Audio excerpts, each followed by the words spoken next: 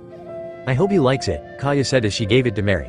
Mary smiled at the girl's kind heart and said, I'm sure that Clanador will like it very much. Listen. They both then heard a but rustle it's from also outside like Kaya's if we window. just- The girl went to open it, and was shocked by the sight that greeted her. It was a very bloodied and beat-up Usopp who looked like he was through hell itself. The girl gasped as she said, "Usopp, what happened to you?" Mary had a different reaction saying, "What are you doing here? Get out of this location at once." Usopp ignored Mary as he desperately grabbed Kaya, startling the poor girl, and causing Mary to scream, "Unhand her." Usopp looked at Kaya with a serious look as he said, "Kaya, you have to hear me out. Your life is in danger. You need to leave this place at once." The girl looked at him in confusion and said in fear, "What are you talking about, Usopp?" "I mean there's someone planning to kill you tomorrow." This shocked both Mary and Kaya as they listened to Usopp, but Mary said, "Who would want to hurt Miss Kaya?" Usopp looked at Kaya and said, "Kaya, do you believe me?" The girl hesitantly nodded her head. The boy then answered, "It's the damn Klahadore." Mary, who had enough of this game, said, "Now, don't go badmouthing one of the family's most loyal members, let alone a person who loves Kaya as much as a man loves his daughter." Usopp then said, "It was all a play to gain your trust. He only wants to have Kaya's wealth. He was planning for this from the moment he stepped into this house. He's planning to kill everyone in the village and force Kaya to write her will to him so he can take her money." Mary then shouted, "Lies. Why would Klahadore do such a thing?" Usopp then said, "Because he's a pirate. His real name is Kuro and I heard him plotting with his associate during his plan." "Shut up." Both Mary and Usopp were shocked at Kaya, who was trembling as she looked at Seize Usopp. the sky! Usopp moved forward as he said, "Kaya, stop, just stop." Everyone hold Kaya yelled, hands. "Listen, I like the stories you told me to make you feel better, but this is going way too much. I understand that you and Klahadore don't see eye to eye, there's no need to make such lies. Kaya, please listen to me. I know what I'm saying is hard to believe, but it's the truth. I'm telling that bastard isn't who is pretending to be." Usopp begged the girl to hear him out, but she refused to listen to him anyway. "Don't dare talk about Klahadore that way. Keep it out of your Illusion life. shattered! He doesn't deserve what you were saying about him." Kaya screamed further. Usopp then grabbed Kaya's hand as he tried to yank her out of the window, saying, "Kaya, you need to come with me now. I know it's hard to believe me, but Klahadore isn't who he's pretending to be. He's just a pirate who's after your money. Please believe me." The boy then suddenly felt something stun him as he let go of Kaya's hand and fell off the tree to the ground, altering the security. He looked at Kaya with disbelief and betrayal as she said, "How can I believe you when you're like that?" The boy stood there shocked and only felt being grabbed by his arms. He looked and saw the mansion's security trying to talk him out of the mansion. He struggled against them since deep down he still believed he could convince Kaya to come with him. One of them approached him, and Usopp took out his slingshot and he aimed it at him, sending a pellet into his face. Another one tried to tackle him, only for the boy to roll and shoot him in the back of his head. Kaya could only watch as the person she saw as her friend attacked her employees, so she yelled, "Usopp, leave my house, and never come back." The boy looked at her as he was pinned down by the guards. He looked at Kaya, who simply said, "Maybe Klahadore was right. Maybe you aren't my friend as I thought you were." Now that hurt Usopp very deeply, as Kaya's words were like swords in his chest. He saw her for one last moment before he was thrown out by security. He also noticed the damn butler walking inside the home with a smirk that said, "Didn't I tell you no one will believe you?" The boy was left bruised, beaten, humiliated, and most importantly for some reason heartbroken. But he picked himself up. Even if no believed him, even if he had to fight alone and die, he will protect his village. The boy then walked away to start planning how to defend his home from the invaders. Back where Luffy was laying, the others came across him. Nami looked at him and kicked him a little and said, "See, he's as dead as a doorknob." Her eyes then turned into berry signs as she said, "Now, pay up."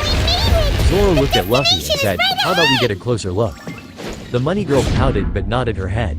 Once they stood in front of the boy, they saw his chest going up and down, meaning he was willing and kicking. Robin smirked at Nami and said, "You were saying something about him being dead as a doorknob. Turns out he is alive and kicking. When we get back to our boats, I expect all the money to be in my possession." Nami felt her world shatter as she saw the peaceful-looking face of Luffy as he slept away.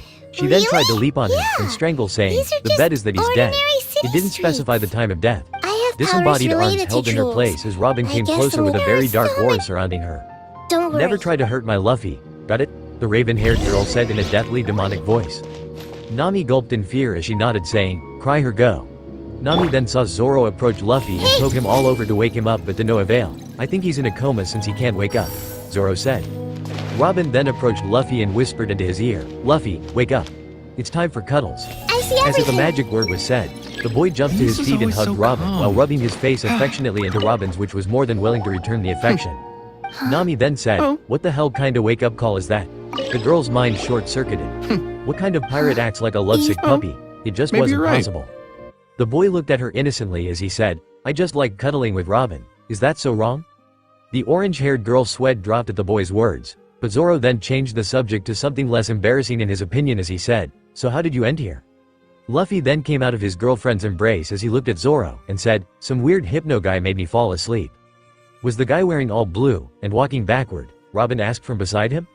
Luffy nodded. He was working with that butler guy from earlier, but when I and Usopp discovered his plans, the butler told the guy to kill both of us. Wait, Zoro stopped Luffy. Why would the butler work with him? Well, turns out that the butler was a pirate captain that was supposed to be executed 3 years ago. But he had a very convincing double who took the bullets for him after that guy was hypnotized that he was the captain. Luffy explained. Okay, so that answers that, but who is the captain? Nami asked in curiosity. Such a person must have a huge brain to think of something this smart. The only person she could think of is dead, or is he? Luffy then scratched his chin as he said, I think his name is Hiro, no Kiro, no Kiri. Luffy went on to count names till Robin stopped him as she asked, Luffy, was his name by any chance Kuro?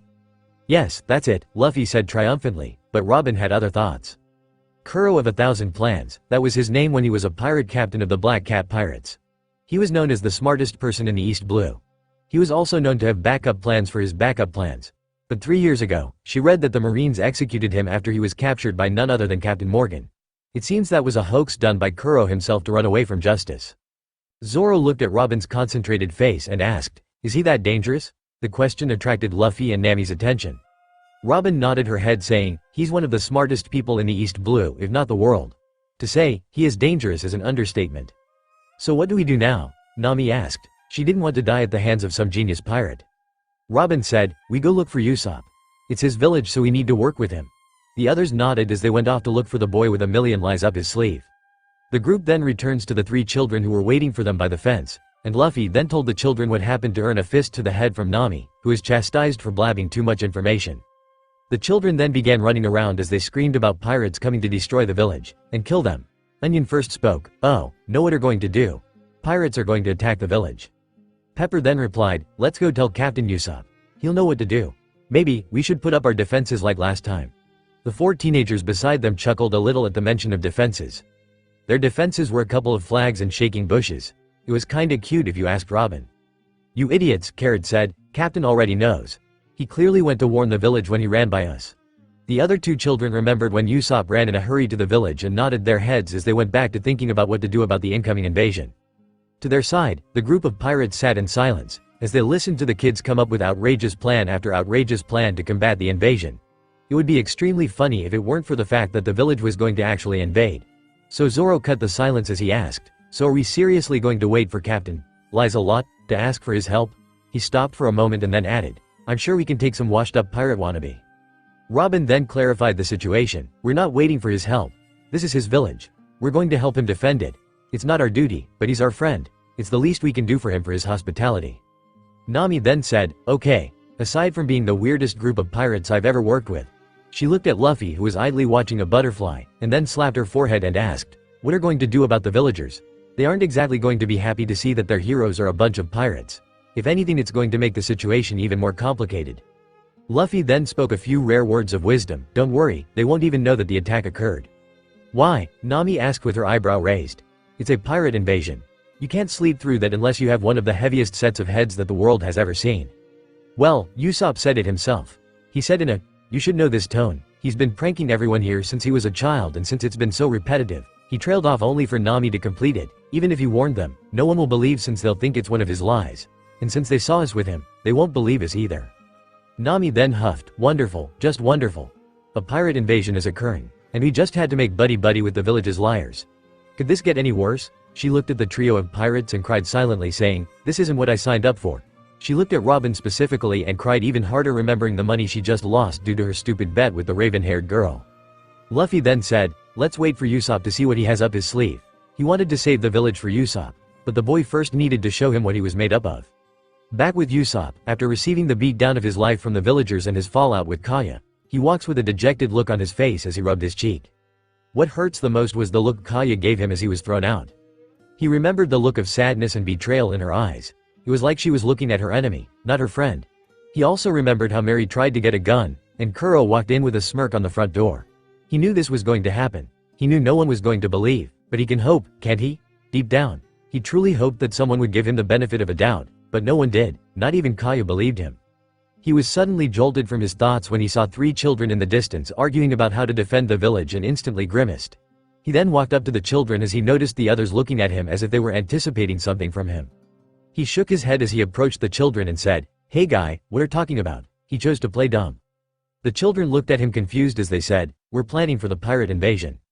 Usopp then laughed as he said, "Ha ha ha ha, I tricked you all again." He said this knowing that the children might lose some respect for him, but it was much better than seeing them getting killed. He then noticed the looks he was receiving from the children. It was that of utter betrayal. He internally sighed, but the sacrifice was worth their safety. "What do you mean, Captain?" Onion asked Usopp. "The captain won't lie to them. They were a team, and they usually pranked the village together." Usopp then laughed even further as he said with a confident tone, "Well, this was a small test of mine to see how much the village was ready for a surprise attack, and they all passed," he said while sweating nervously hoping the Kai lie. The children then began to mumble annoyed about how their captain lied to them as Carrot said, "That was not cool, you know." Onion then added, "Yeah, we really thought the village was about to be attacked." Pepper then gave his 2 cents saying, "What a disappointment, come on guys, let's go home." Usopp then watched as the three children retreated away from them. H sighed finally and slumped to the ground as the kids were far away from them. He then grabbed his head between both his hands as he calculated his chances of actually defeating Kuro and his crew, which were close to 0. Forget that it was 0. He then felt a hand rest on his shoulder, and he looked at Luffy who was smiling as he asked him, "Why did you lie to them?" Usopp looked shocked. He honestly didn't expect the pirate captain to ask him to ask such a question, so he said, "I just can't watch them die. They're my friends. They're my only friends since I was a child. I didn't want to see any harm caused to them." Luffy then put his hand in front of him and said, "But the pirates are attacking. What are going to do about that?" Usopp looked confused for a moment before he said as he grabbed Luffy's hand, "This is my village, and I'm not going to let them hurt anyone." Luffy then said, "Great, let's now go to the beach and talk about what we are going to do to defend the village." Luffy then began dragging Usopp as he nodded to the others to follow so they can decide what to do. Usopp all the while was not sure what was happening anymore, but he was sure glad he had someone by his side. He was now going to defend the village and no one was going to stop him. Back at Kaya's mansion, Kuro and Mary stood each dusting something. Mary was singing happily as he looked at a picture of little Kaya with the man he knows as Calidor. He then smiled as he put it back on the shelf. He began to remember fondly all the good moments with the family, but frowned at what happened today. He then looked at Kuro and said, "How was your walk today?" The man then adjusted his eyeglasses with the back of his hand as he said, "Well, it was mostly calm, but I saw an interesting sight as I was returning." Mary put his hand to his chin as he asked in interest, "And what was that?" "I saw that pirate boy getting beat up by the villagers. They were all yelling at him to stop lying. Then I also saw him getting kicked out from the mansion. I hope he didn't cause any problems," Kuro said. He finished his statement wondering if Mary or Kaya actually believed him, because if they did that would put some serious sticks in his wheels. He then eyed Mary carefully to determine whether he was lying or not. Mary then looked at him as he said, "Well, you won't believe what he said when he came here." Kuro quirked an eyebrow as he said, "Do tell." Mary then laughed. "The boy came here yelling that the pirates were going to attack the village, and apparently you were their leader. He said you have been planning for this for 3 years, and you want Miss Kaya's fortune.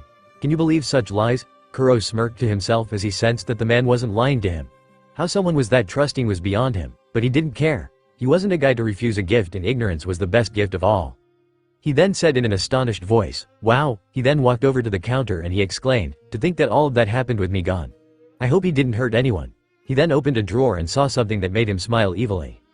"Oh no, he only hit some guards with his slingshot, but nothing too bad," Mary said as he turned around and saw Kuro holding a small case. He frowned as he said, "Ah shucks. We were hoping to give it to you tomorrow." "What is this?" Kuro asked Mary in a cool voice. "Miss Kaya wanted to celebrate your anniversary of joining the family, so she brought you these new eyeglasses. She thought you would appreciate having them," Mary said as he saw Kuro eyeing the glasses. He wasn't expecting much more from him honestly, but he thought that to each their own. What happened next was something he would never forget, or even expect. He watched as the man he knew as Calidor lifted the case high up in the arm, and then he slammed it into the ground, earning a gasp from the now flabbergasted Mary. He then saw the man begin to stomp on the case, destroying it with the glasses inside it. When he stopped, he chuckled a little, earning an indignant sound from Mary. He looked over at the man. Over was beyond shocked. He asked with a sick smile, "What's wrong?" "What's wrong?" Mary repeated in an angry voice. "What's wrong is that you destroyed something Miss Kaya wanted you to have. If you didn't like it, you could have said something." Kuro began to chuckle to himself. The idiot still believes that he was a member of this family. He honestly couldn't wait to see his reaction when he knows the truth. It was going to be amusing indeed. He looked at the man as he approached the counter from where he got the glasses, and he said, "What need to have, you say? You don't get it, do you?" Mary, not catching on, asked, "What don't I get?" He didn't see Kuro retrieve something from the counter. Kuro, with his back to Mary, said, "I want something far more than a simple thank you from the services. I want much more from that." Mary shivered to the voice by which Kuro spoke to him. It was like he didn't know the man anymore. It was honestly nerve-wracking, but what could he want more from them? Mary tried to think of something, but nothing came to mind. He looked at the man as he spoke with fear in his voice. "What do you want?" The previous pirate captain said as he began slowly to turn to the man, revealing a pair of knifed gloves on his hands, startling Mary. "I want all this." Mary, taken aback by the asked, "What do you mean by this?" Mary screamed. But he was now taking his distance from the apparently armed man. He couldn't believe what he was speaking. It was as if he never knew the man anymore. It was frightening, to say the least. "I want this entire mansion. I want everything she owns. I want all her fortune. I want everything she has and owns. In summary, I want the one thing she has that I can't have. Her life," Kuro said with a sickening voice. Mary then shouted, "What are saying? Are you going to kill Miss Kaya? She loves you very much. What about all the years you spent with us?" Once again the previous pirate captain laughed. He then said, "Love? What a stupid sentiment. Only the weak believe in it. Tell me what her love is going to give me a comfortable life. No, is it going to let me be rich and live in peace? No." He then looked at Mary and brandished both gloves as he said, "The years we spent together was nothing more than a small play I did to reach my goals. You were all but pawns in my path to reach my endgame." Mary took a step back, as he suddenly remembered what Usopp said from earlier. No, it can't be, he wasn't lying. Kuro then clapped as he mocked Mary. "Your observation skills astonish me. But I have to tie some loose ends now," he said as he eyed Mary weirdly. Mary knew where this was going as he saw Kuro lift his claws, so he tried to stop him by trying to reach for a gun he had hid in case of an emergency. "Calidor, please think about what you are doing. The mansion is filled with armed guards. If you kill me, you won't make it alive." The man laughed as he said, "Already taken care of." Mary's blood ran cold as he heard him, so he asked with a slight pain in his voice as he slowly reached for the gun, "What do you mean by that?" The man didn't answer, but he lifted his claws, causing Mary to shout at the implications. "How could you kill them? They were like a family to you, me, and Miss Kaya." The man laughed some more as he finally said, "Family is nothing but pawns." He stopped and then added, "And you're a pawn who has outlived your usefulness." Mary in a quick movement brought out his gun, but Kuro was faster as he passed by him. What Mary then felt was extreme pain. He then fell. Small pool of his own blood began to form under him, causing him to choke his own blood. Kuro looked at him with little satisfaction as he said, "Maybe you should have listened to the pirate boy?" He then sat on the chair of the room as he inspected his watch. Only a couple more hours till sunrise. He then adjusted his glasses as he stood up and walked outside the room, looked at Mary, and said, "Thank you for the accommodation, but your services will be no longer required." The invasion. Back with the 4 pirates and the liar, they walked to the beach with Usopp entertaining them, mostly Luffy, with tales of his adventure. They finally reached the spot where they first heard the plot, and Robin asked, "Usopp, tell us exactly what you heard so we can make the perfect plan to counter this invasion, or else all of our efforts will be in vain." Usopp looked at her with wide eyes as he asked, "Is that serious? I mean, he can't be that strong." Robin sighed. It was like she expected. Although Usopp had his heart in the right place wanting to save his village, he was underestimating his opponent. She looked at him. "Usopp, it's Captain Kuro of the Black Cats pirate." Zoro jumped on his feet and said, "The Captain Kuro?" Robin nodded, so he added, "Isn't he dead or something?" "No, the hypno guy said that he hypnotized a guy that looked, and he bit the dust instead," Luffy interjected, causing Zoro to nod and sit down. "Usopp, Captain Kuro is one of the smartest people beside me and Nami," she said, shocking the girl. "Here in the East Blue. He was known for having backup plans for his backup plans. If we as so much as flatter for a moment, we'll be as good as dead." Usopp then began to sweat heavily as he squeaked out, "Okay." He then let out a breath he didn't know he was holding and said, "Well, the plan is for the pirates to attack the village while he waits for them in the mansion. The hypnotist will then go to the mansion, and hypnotize Kaya to write her wealth to that bastard. After that, the hypnotist will kill her, and retreat, leaving him the only survivor of this massacre. That's all I heard." Robin nodded as she sat down. She then began to imagine the best course of action to stop the invasion. She was brought out of her thoughts when Usopp exclaimed loudly, saying, "No worries, I already have a plan to defeat him quickly." He said this as he posed in a weird position, but then added, "But for my plan to work, I want to know what each of you can do specifically so I can assign to your part of the plan so it can go smoothly." Each of the other 4 shrugged as Luffy began, Everyone "I hold strike." hands! Zoro carried This on, is "I always so cut." calm. Nami then proceeded, "I steal." I wish I were the same. Robin continued stating, "I break bones." He's just in an Usopp then ordinary finished dream, saying, so "I it shouldn't hide." be him. This caused Luffy, Nami, and Zoro to each grab him from his arm and punt him on the head, yelling at him with razor-sharp teeth, I "You can gonna never help us go or be wrong forced with her to." opinion. All the while Robin looked at him with a disapproving look at how he is taking this lightly. Doesn't want a dream Usopp, to this is last your village. forever. You can't just hide while we fight your fight. Just entered A the pirate train captain recently. never flatters It's unless you want to definitely disgrace not your him. father. Sometimes I Robin wish said knowing Rakesh that could she be will more press a few assertive, buttons, but therefore, putting I guess I'm Usopp's head in also the happy game enough and with the throwing way out his things are. shenanigans. The boy looked at No, her with it's shock not as he her, balled his fist and unfortunately. said, I will never disgrace my father. I told you I already have a plan, and I was joking about hiding. I'm the great Captain Usopp, the conqueror of millions, and I never hide. Robin's sweat dropped as she easily lost him again. Luffy then came and said, alright, so what's your plan? Usopp then froze as he remembered something. His island was going to be invaded by pirates, and he's about to tell his plans to pirates. This was crazy. He needed to ask this. Before I answer your question, why are you helping me? For all I know, you might be tricking so you can kai his money for yourself. Zoro was the first person to speak this time. Listen here, Squirt, it's already clear enough that if we wanted to hurt you or your precious island, or that girlfriend of yours, this made the boy blush heavily, we would have done so already, so get your head out of the gutters. Yeah, I mean those guys might be the weirdest pirates I ever met. I don't think they have any ulterior motives as if they want to help you. Nami stated, shocking everyone around her. Usopp, this may seem weird to you that Luffy and us want to help you, but believe us that we have our best intentions in our hearts for you and your village. We mean no harm to you. In fact, we truly want to stop him, so trust us, Robin said with a small smile. Well, you're my friend. Do I need another reason to help you? Luffy asked as he tilted his head. Usopp's eyes began to tear as he said, thank you, guys. He then twirled on his feet as he said, great, then let's begin with my plan then. Everyone around him sweat dropped at how he changed from crying to excited in a mere moment but came closer to listen to what he was saying. Well, my plan is simple enough, and it can work very easily. I plan to first put tar on the trail of the south entrance to where we are standing, then put at the beginning of the trail metal stars and wait for them there. He finished as he crossed his arms over his chest, which was swelling with pride from his plan. Luffy then spoke first. Well, honestly, this is of the... Usopp expected Luffy to start praising him, but what he said next caused his eyes to bulge out. Worst plans I ever heard. The sound of a pin drop could be heard from Luffy's statement. Usopp looked at him with hurt in his eyes as he asked, what's wrong with my plan? It's perfect. Luffy sighed as he said, well, first we need to put the metal stars at the beginning of the entrance. Then we hike to the top of the trail as we put oil on it. Then we wait from them at the end of the entrance, so any pirate that manages to pass them we knock them out. Everyone, except Robin, then looked at Luffy with wide eyes from hearing the apparent dumb person correct the mistakes that were present in the liar's plan. Luffy, noticing the looks he was receiving, asked, did I ask something wrong?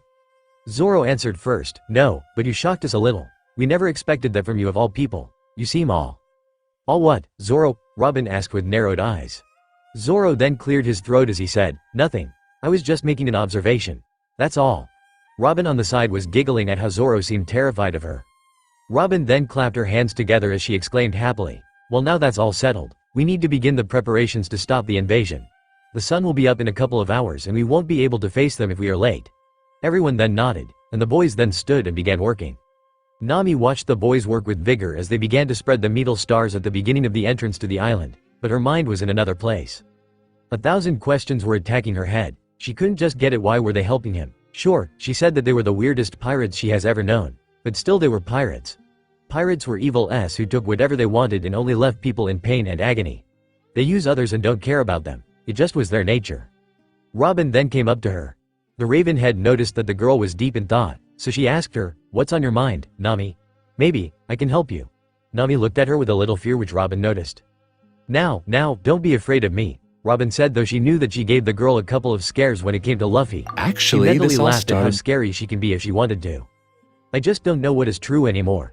The orange head looked at the ground as she began to speak. My entire life I was taught that pirates are the S of the earth, but once I met you everything came crashing down. It felt as if my reality was turned upside down. I just don't understand why you're so nice, kind, good, not evil. The orange-haired girl nodded at Robin's words. Robin understood where the girl was coming from. She could tell that the girl had a very bad experience with pirates. Perhaps a loved one died at the hands of one. She grabbed Nami's hands and smiled as she began to explain. You know, when I was little I used to think the same thing, that pirates are evil people who are all murderers wanting to do all types of nasty stuff. But one day came to a small boy to my islanding overnight. He helped me protect those dearest to me when no one could, and he was planning to become a pirate. So that's how I know that not all pirates are evil and I shouldn't judge people before I get to know them. Nami looked at her and said, is that knucklehead the boy that changed your view on everything? The girl suddenly flinched, imagining Robin to be angry, but the girl chuckled at her as she said, well, you can say that. With admission Nami then crossed procedures, her arms over her chest saying, You have to tell me how you met someday. I bet it's an interesting story. Robin smiled as she said, how about when we finish this small adventure of ours you'll be the first person I'm going to tell. The girl then raised her fist and said, girl power. Nami chuckled as she fist bumped her saying, girl power. Zoro then came near them and said, glad, you two are getting along. Just a couple of hours ago Robin seemed she was about to kill you. Robin then sprouted a row of arms and elbowed him in the gut causing him to double over. Luffy and Usopp then came and stood with them. Usopp then said, we finished up setting the traps. We are ready to face the pirates. We're going to beat them and send them home packing. The five then sat for an hour waiting for the sun to rise, but during the wait, Luffy noticed something that was wrong and said, guys, where are our ships? Nami looked at him and said, now that you mentioned I don't see them anywhere. Usopp then smacked his fist in his palm and exclaimed loudly, oh, I remembered that there was another entrance to the island. It's in the north of the island, and that's where your boats might be present. He then noticed the looks he was receiving and scratched the back of his head as he said, sorry guys, I kinda ruined it, hee my bad. Nami then punched him over the head and said, how the heck can you forget that there is another entrance to the island? The boy was slammed headfirst into the ground as he held his head in pain. As he groaned, I said I was sorry. Okay, now that we know about the other island, we have to go there and set the same traps that we put here. First, do we have enough amount of metal stars and oil? Nami said as she messaged her forehead from the liar's stupidity. Usopp then said, yeah I think I still have enough objects to use, but who we go there? I mean we can't just leave it unattended. Robin then said, let's make a draw, and the ones who have the smallest straws will go there. But wait, there's 5 of us here. How are we going to divide ourselves? Zoro asked the most important question. They can't just send one home, and they can't put one on the other side alone. That was when Usopp smiled and said, well, it depends on where the meeting occurred between Kuro and the Django guy. The other looked at him so he began explaining his point. What I mean is that damn butler met his subordinate here, and so by logic since this is their meeting place, I presume that the attack will be launched from here so we must put 3 people here since it will have the highest probability to be attacked. And the other 2 will go to the other one since it has the least chance of being invaded. He crossed his arms over his chest and said, so what do you think guys? He waited for an answer only from the other 3 to turn to Luffy and say, what do you think, Captain? Zoro asked causing the sniper to face plant on the ground. He then jumped and said, hey, what's that about? My idea is good. Nami looked at him and said, you're the guy who forgot that his village has a different entrance. You're lucky we're still allowing you on this mission. This caused Usopp to deflate quickly. Luffy then scratched his chin as he said, what he is saying is logical enough, but that doesn't mean that the beach won't be attacked so the 2 sent there will have to carry their own till we arrive there. The 4 nodded. So Luffy then stretched his arms and grabbed 5 tree branches, and said, the 2 who have the shortest ones will have to go to the other side of the island. The others nodded, as each began to pick their straws. In the end, the lucky 2 were Zoro and a saddened Nami who was saying, but I was hoping to stay away from the action. Now I'm in the middle of the cannon's way. Robin then walked up to her and said, you'll be able to take their treasure if you had an early lead. The girl's eyes turned into money signs as she grabbed Zoro's arm with one hand and the supplies for the traps with the other, as she looked at Zoro saying, Zoro, let's go. The money is calling for me. She then ran quickly as Zoro helplessly was being smacked into his surroundings. Robin simply waved her hand goodbye to them, so she prepared to have a fun night with Luffy and cuddle with him. At least that was what she expected. What she didn't count on was the long-nosed boy capturing her boyfriend and telling him stories about his adventures keeping him away from her. Although on the outside she seemed calm, on the inside she was crouched in a corner drawing circles on the ground as she was saying, I didn't think this was how my night with Luffy going to be. She sighed as she sat beside them mentally saying that if you can't defeat them, join them. On the other side of the beach, Nami finally reached and said, there we're here. Come on Zoro. Let's put the traps. When she didn't have an answer, she looked in the direction of the swordsman only to see him with multiple scraps, bruises and covered in all types of fauna. The girl chuckled a little as she said, whoops, my bad. I think I went a lit bit overboard there. The swordsman then got up with a face that can scare the devil himself, and said, you really think so? I almost die multiple times, you damn greedy. He didn't get the luxury of finishing that sentence as Nami pounded him, full force on the head causing him to black out for a moment. The girl then lifted her fist with a very dark aurora surrounding her saying, what did you say, you want to be pirate? The man gulped as he said, nothing. I said nothing. He then looked at the path and said, now, give me all the traps so I can begin setting them. I highly doubt you're going to help so might as well begin with it. The girl smiled as she said, now, you're beginning to get me. So chop chop get to work. The man grumbled under his breath as he began to set the traps while Nami sat and began to watch the ocean, and thought about something. She looked at Zoro who came up to her, and she asked him a question, Zoro, I'm wondering why did you join Luffy in the first place? I mean why would a pirate hunter join the one thing he despises? The man looked at her and shrugged, saying, "Well, I had to honor my deal with him." The girl raised an eyebrow and said, "Really now, to honor a deal? I find it hard to believe. There must have been something else." The wayward swordsman then scratched his head and said, "Well, I guess you can say he was my best option at the time given the circumstances." He then took a more serious look as he said, "And our dreams align with each other, so I thought there's no harm in tagging along on his journey." "What do you mean that your goals align with each other?" Nami asked with curiosity. "You see, I always wanted to be the world's greatest swordsman, but when I was to that crossback a shell island I only knew the East Blue. But suddenly a crazy-looking kid with his girlfriend popped into view asking me if I wanted to join their crew. I laughed, and told them I'm going to be the greatest swordsman alive, so he laughed and said that the Pirate King can't have any less. When he managed to free me I thought what the heck, might as well go with him, and try to reach our goals together," Zoro explained. "That's really something, Zoro," Nami said, but then she asked him, "Yeah, I saw you coming to tell something, what was it?" The swordsman then scratched his head as he said as he turned back to where he came from, "Yeah, we ran out of supplies. The oil didn't cover the entire track, and the metal stars were only odd that if the pirates came from here, the traps will do much." He suddenly felt a very cool chill travel down his spine as he turned his back to see a very angry Nami who yelled, "Why didn't you say anything? There's barely any time to go back there and get more materials for the traps." "Well, you're the one who started asking me questions when I came up to tell you," Zoro answered with a tick on his forehead. "Wonderful, just wonderful. Now, what are we going to do without enough traps to slow them down?" Nami asked herself, but Zoro answered, "Well, you heard the man, we're going to have to pull our weight anyways, so might as well be ready for them." The girl then slumped on the ground with a dark cloud over her head, as she said in a sad voice, "This isn't what I signed up for." Zoro rolled his eyes at her dramatics, and said in annoyance, "Pull yourself together, women.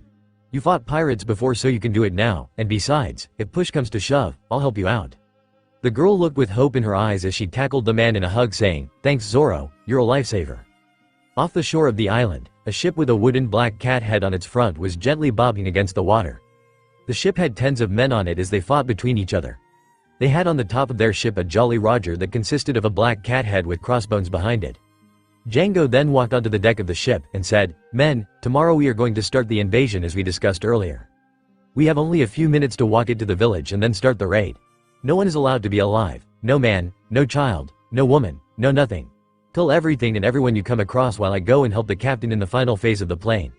Are there any questions?" Seeing that no one asking him anything, presumably due to the men's stupidity, he said, "Men, set forward and begin sailing to the island to begin the captain's plans." The men replied by saying, "Yeah."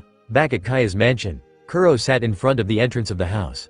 He then took a watch from his pocket and said, "Only 1 hour left, and I finally get this brat's fortune and earn the peace I always wanted, and nothing is going to stop me." Back with the couple and Usopp, Robin sighed 100 times as she heard Usopp tell Luffy another story, and smacked her forehead. She knew she couldn't blame her boyfriend's naive nature, especially when it comes to friends, but that doesn't mean he has to believe everything that Usopp says to him. She looked at Usopp, who was now talking about how he fought 1,000 dragons. But suddenly a voice caught her ears, so she said, "Hush, be quiet, Usopp." "What, why?" the boy asked. She then blossomed an ear on a nearby tree, and her eyes widened, so she grabbed both boys as she said, "Come, we need to go there quickly." They came from the other side. She then ran with both boys, trying to pick up on her pace. On the other side of the island, the pirates began to depart from the ship, and one of them saw something in the distance. He then looked at Django and said, "Cap, there's something in our way. It looks like oil on the way up to the village." Django, who was told by Kuro to be there on time or else there will be consequences, screamed, "Do I look like I care? We need to finish the captain's plan on time, or else we'll be the ones to bid the dust, so start moving." The men then nodded and walked to the beginning of the entrance, but all of them then suddenly felt a sharp pain in their feet. "What the heck? There's something in my feet. The sand is filled to the brim with traps." As his men began to whine, Django slapped his forehead and said, "Enough whining. Just walk through the pain, or else we won't live to see another day." The men then braced themselves and began to run up the entrance, but with the metal stars add to that the oil. They were constantly falling back down the slope. Nami sat at the top with Zoro as they watched them struggle. "Well, that's entertaining," she said with a giggle. "I have to admit it's kinda funny watching them slip and slide every couple of seconds, and honestly kinda sad," Zoro added. Finally, after a couple of minutes, a couple of the men managed to make up the hill, so Zoro pulled out his swords, and readied himself for the fight, with Nami bringing up her staff as she said, "We'll leave the heavy lifting for you. I deal with any stowaways, deal?" The man scoffed as he said, "You're too generous sometimes. Are sure you're not a saint?" Zoro then quickly dashed down the lane as he cut through one of the men, causing him to fall with a thud.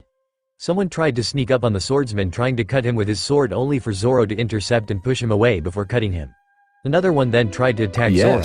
Said I man need fell more to the training ground moments samples to later as perfect Zoro Amira's sidestepped him and personality. I hit him with found the their handle of his details sword, in the knocking him Akashic out. database. Meanwhile, Using the Nami was watching pretext of Zoro with awe, as he mowed through Kuro's men much to Django's dismay. She then noticed someone managed to pass Zoro. She walked to him, and he met her with a goofy grin, so she smiled and smacked him over the head before kicking down the lane, and saying, "Don't ever underestimate your enemies or you'll die." She looked down at Zoro who crossed his 3-3 blades before yelling, "Onigiri." He then speed beside 3 men. The 3 in question stood there confused for a moment before huge wounds gushing blood appeared on them. The 3 then fell forward to the ground withering in agony from the pain. To say Nami wasn't impressed would be an understatement. Zoro really lived up to his reputation. He was fast and powerful when it came to fighting his opponents. The swordsman then asked, "If that's all you have, then I suggest you all retreat because it won't end well for you." He finished as he slashed a pirate trying to sneak on him. Nami meanwhile was noticing that more pirates were beginning to slip through. She couldn't fault Zoro as he was trying his hardest to prevent them from passing him. She looked as she saw a portly looking pirate who came up the track before she smacked him with her staff and punched him, causing him to fall back. Another tried to attack her only for her to barely dodge before kicking him in the stomach and then smacking him in the side of the head. That was followed by her picking up some sand and throwing it in some men's eyes, causing them to lose their vision for a moment before they were kicked by her, which caused them to fall on each other. What she didn't notice was that someone managed to sneak up on her as he raised his sword saying, "Game over, girlie." The girl's eyes widened and she closed them before hearing a thud. She looked at the man only to see him down and Zoro was standing in his place. The swordsman then said, "Don't lose focus, we must protect the line till the others get here." The girl nodded as she stood back up and watched the man join the fray again. She then picked up a small rock and threw it at someone sneaking up the track, causing him to fall back down. But 3 men managed to bypass Zoro, who was otherwise occupied by someone else. They walked up to Nami, who tried to defend herself. She managed to beat the first one and the second, but ultimately the last managed to throw her staff away. The girl began to panic as the pirate approached her saying, "No need for fear, let's have some fun now." The girl closed her eyes for the worst, but she suddenly heard a yell, "Gum gum pistol." She then saw the rubber captain punch the man in the face, sending him flying to Django. She looked at Luffy, who offered his hand, and said, "Nami, are you alright?" The girl looked at him and said, "Yeah, I am." That was before she yelled, "But what took you so long? I almost died here." The boy frowned as he punched a guy sneaking upon them. He then said, "We got lost." He then quickly ran to help Zoro. He punched a guy behind his first mate who grumbled, "What was that for? I almost had him." Luffy then said, "We're a crew. We fight Togatown," as he yelled, stretching both his arms backward. "Gum gum bazooka." The attack collided with 3 men who were sent flying back. Another one ran at Luffy lifting his sword while saying, "I got you now." The rubber man simply sidestepped him before giving him a good kick in the face, making him blackout. He looked to his left and saw someone holding a gun. He fired the bullets only for them to hit Luffy's skin and said skin to begin to stretch to send back the bullet at him. The man didn't get much time to panic as a fist followed the bullet, sending him into blissful unconsciousness. Back with Nami, she felt some movement in the bushes, so she readies herself and lifted her staff only for Robin and Usopp to appear. She sighed as she looked at them and spoke, "What took you so long?" Usopp then raised his hand as he said, "Sorry, my bad. I got lost on the way here. Did Luffy arrive by any chance?" The girl pointed her finger backward and said, "Check out for yourself. I think he's having the life of his time facing off those pirates." Both Robin and Usopp looked and saw Luffy smiling while fighting Kuro's men who were falling like flies in front of him and Zoro. Robin then said, "Well then, let's just make sure no passes from here." She then crossed her arms and said, "Dos fleur." What followed that was a sickening crunch from a man who was walking up the track and fell with a thud, groaning from the pain he was enduring. Both Usopp and Nami looked at her with wide eyes as she asked innocently, "What? You just broke a guy's back, and you're asking what?" Nami said in complete shock. "Well, it was either that, or he was going to attack us, so you're welcome," Robin said causally. Robin then looked back at the track and said, "See and fleur. Delphinium." Then 100 arms appeared on the track as they grabbed a couple of men and sent them back to the beach they came from. She then looked back at Nami and said, "Is this more to your liking?" The girl could only nod dumbly as she watched the girl work. Robin then sprouted an eye on the side of the track as she watched everything. She then noticed that someone was sneaking up on her boyfriend, so she said, "Cease fleur. Twist." The man's body was then twisted around till he fell to the ground as he cried out in pain. Luffy pouted as he said, "Hey, that was mine." Zoro, who was on his side, laughed as he slashed through a guy who tried to cut him, saying, "I thought we're a crew." "Not funny, Zoro," Luffy responded before sending his arms to either side of the lane. Zoro, seeing this, ran away, knowing that nothing good could come out of this, and Zoro's concern was in the right place as Luffy yelled, "Gum gum rocket." The boy then went flying and slammed headfirst into some men of Kuro who were sent flying back. Usopp then said, I won't stand by and let my island be invaded. I will also join the fight. The cowardly sniper then pulled out his slingshot and began to shock Kuro's men. He first aimed one at a pirate's forehead, causing the man to fall backward. Then he shot someone in his feet. The pirates began to become annoyed at the shoots as they yelled to get him while Usopp laughed at them. Unknown to him, someone sneaked up on him, hitting him with a hammer to the head, and yelled, Enough you, twerp. He was saved by 3 phantom hands twisting the man's spine. Usopp, with blood running down his face, said, I'm Captain Usopp, and I won't allow you to lay a finger on my village. He then looked at Robin and said, Thanks for stopping him before he can off me. The girl simply waved her hand. Back with Django, he was trembling with fear as he thought about what was going to happen to him if the captain arrived, and saw that the men hadn't moved from their spot. He then yelled at the men, What the hell is wrong with you? They're only a couple of children. End them already. We mustn't ruin the captain's plan. Kuro's men, though in extreme pain, then lifted themselves and charged at the group of 5, yelling as they swung their swords and lifted their fists at them. Luffy and Zoro smiled at them, ready for round 2. Back with Kuro, the man sat at the front of the mansion with a scowl. He was angry that the crew hadn't reached the village yet. He sighed as he looked at his watch, and put it back in his pocket. He grumbled, What's taking them so much time? He was sure that he emphasized to Django that his plan must occur early thing in the morning so the plan can be pulled off without a hitch. Attacking the village early will assure that the villagers won't be able to fight back. He is also sure as heck that Django won't betray him. Deciding that he had waited enough, he stood up and began to walk down to the beach to see what was taking them so long. He mentally hopes that his crew has a very good reason for the delay or it won't end well for them. Unbeknownst to Kuro, someone was also up early. Onion from behind a tree looked at Kuro with one question going through his mind. What is he doing so early? The boy then remembered what his captain said yesterday, and swallowed a heavy lump that formed in his throat. He quickly ran to wake up his friends. Back with Kaya, the rich girl woke up with a smile. The smile quickly disappeared as she remembered yesterday's events. She then hugged her feet as she sighed. She truly understood that Usopp and Klahadore didn't like each other that much, but that didn't mean that Usopp had to lie about such a horrible lie. But she couldn't get out the image of his face from her head. It was that of sheer betrayal after she slapped him in the face. The girl quickly shook her head as she said, Calm down, Kaya. That was Usopp's fault for making such a horrible lie about Klahadore. She then looked down as she also said, But maybe I was too harsh on him. She then felt that something was off. Unlike all her mornings, no one has greeted her yet. Usually, it was either Mary or one of the other butlers, or Klahadore that came up and brought her breakfast. It was truly odd. Were they all still asleep?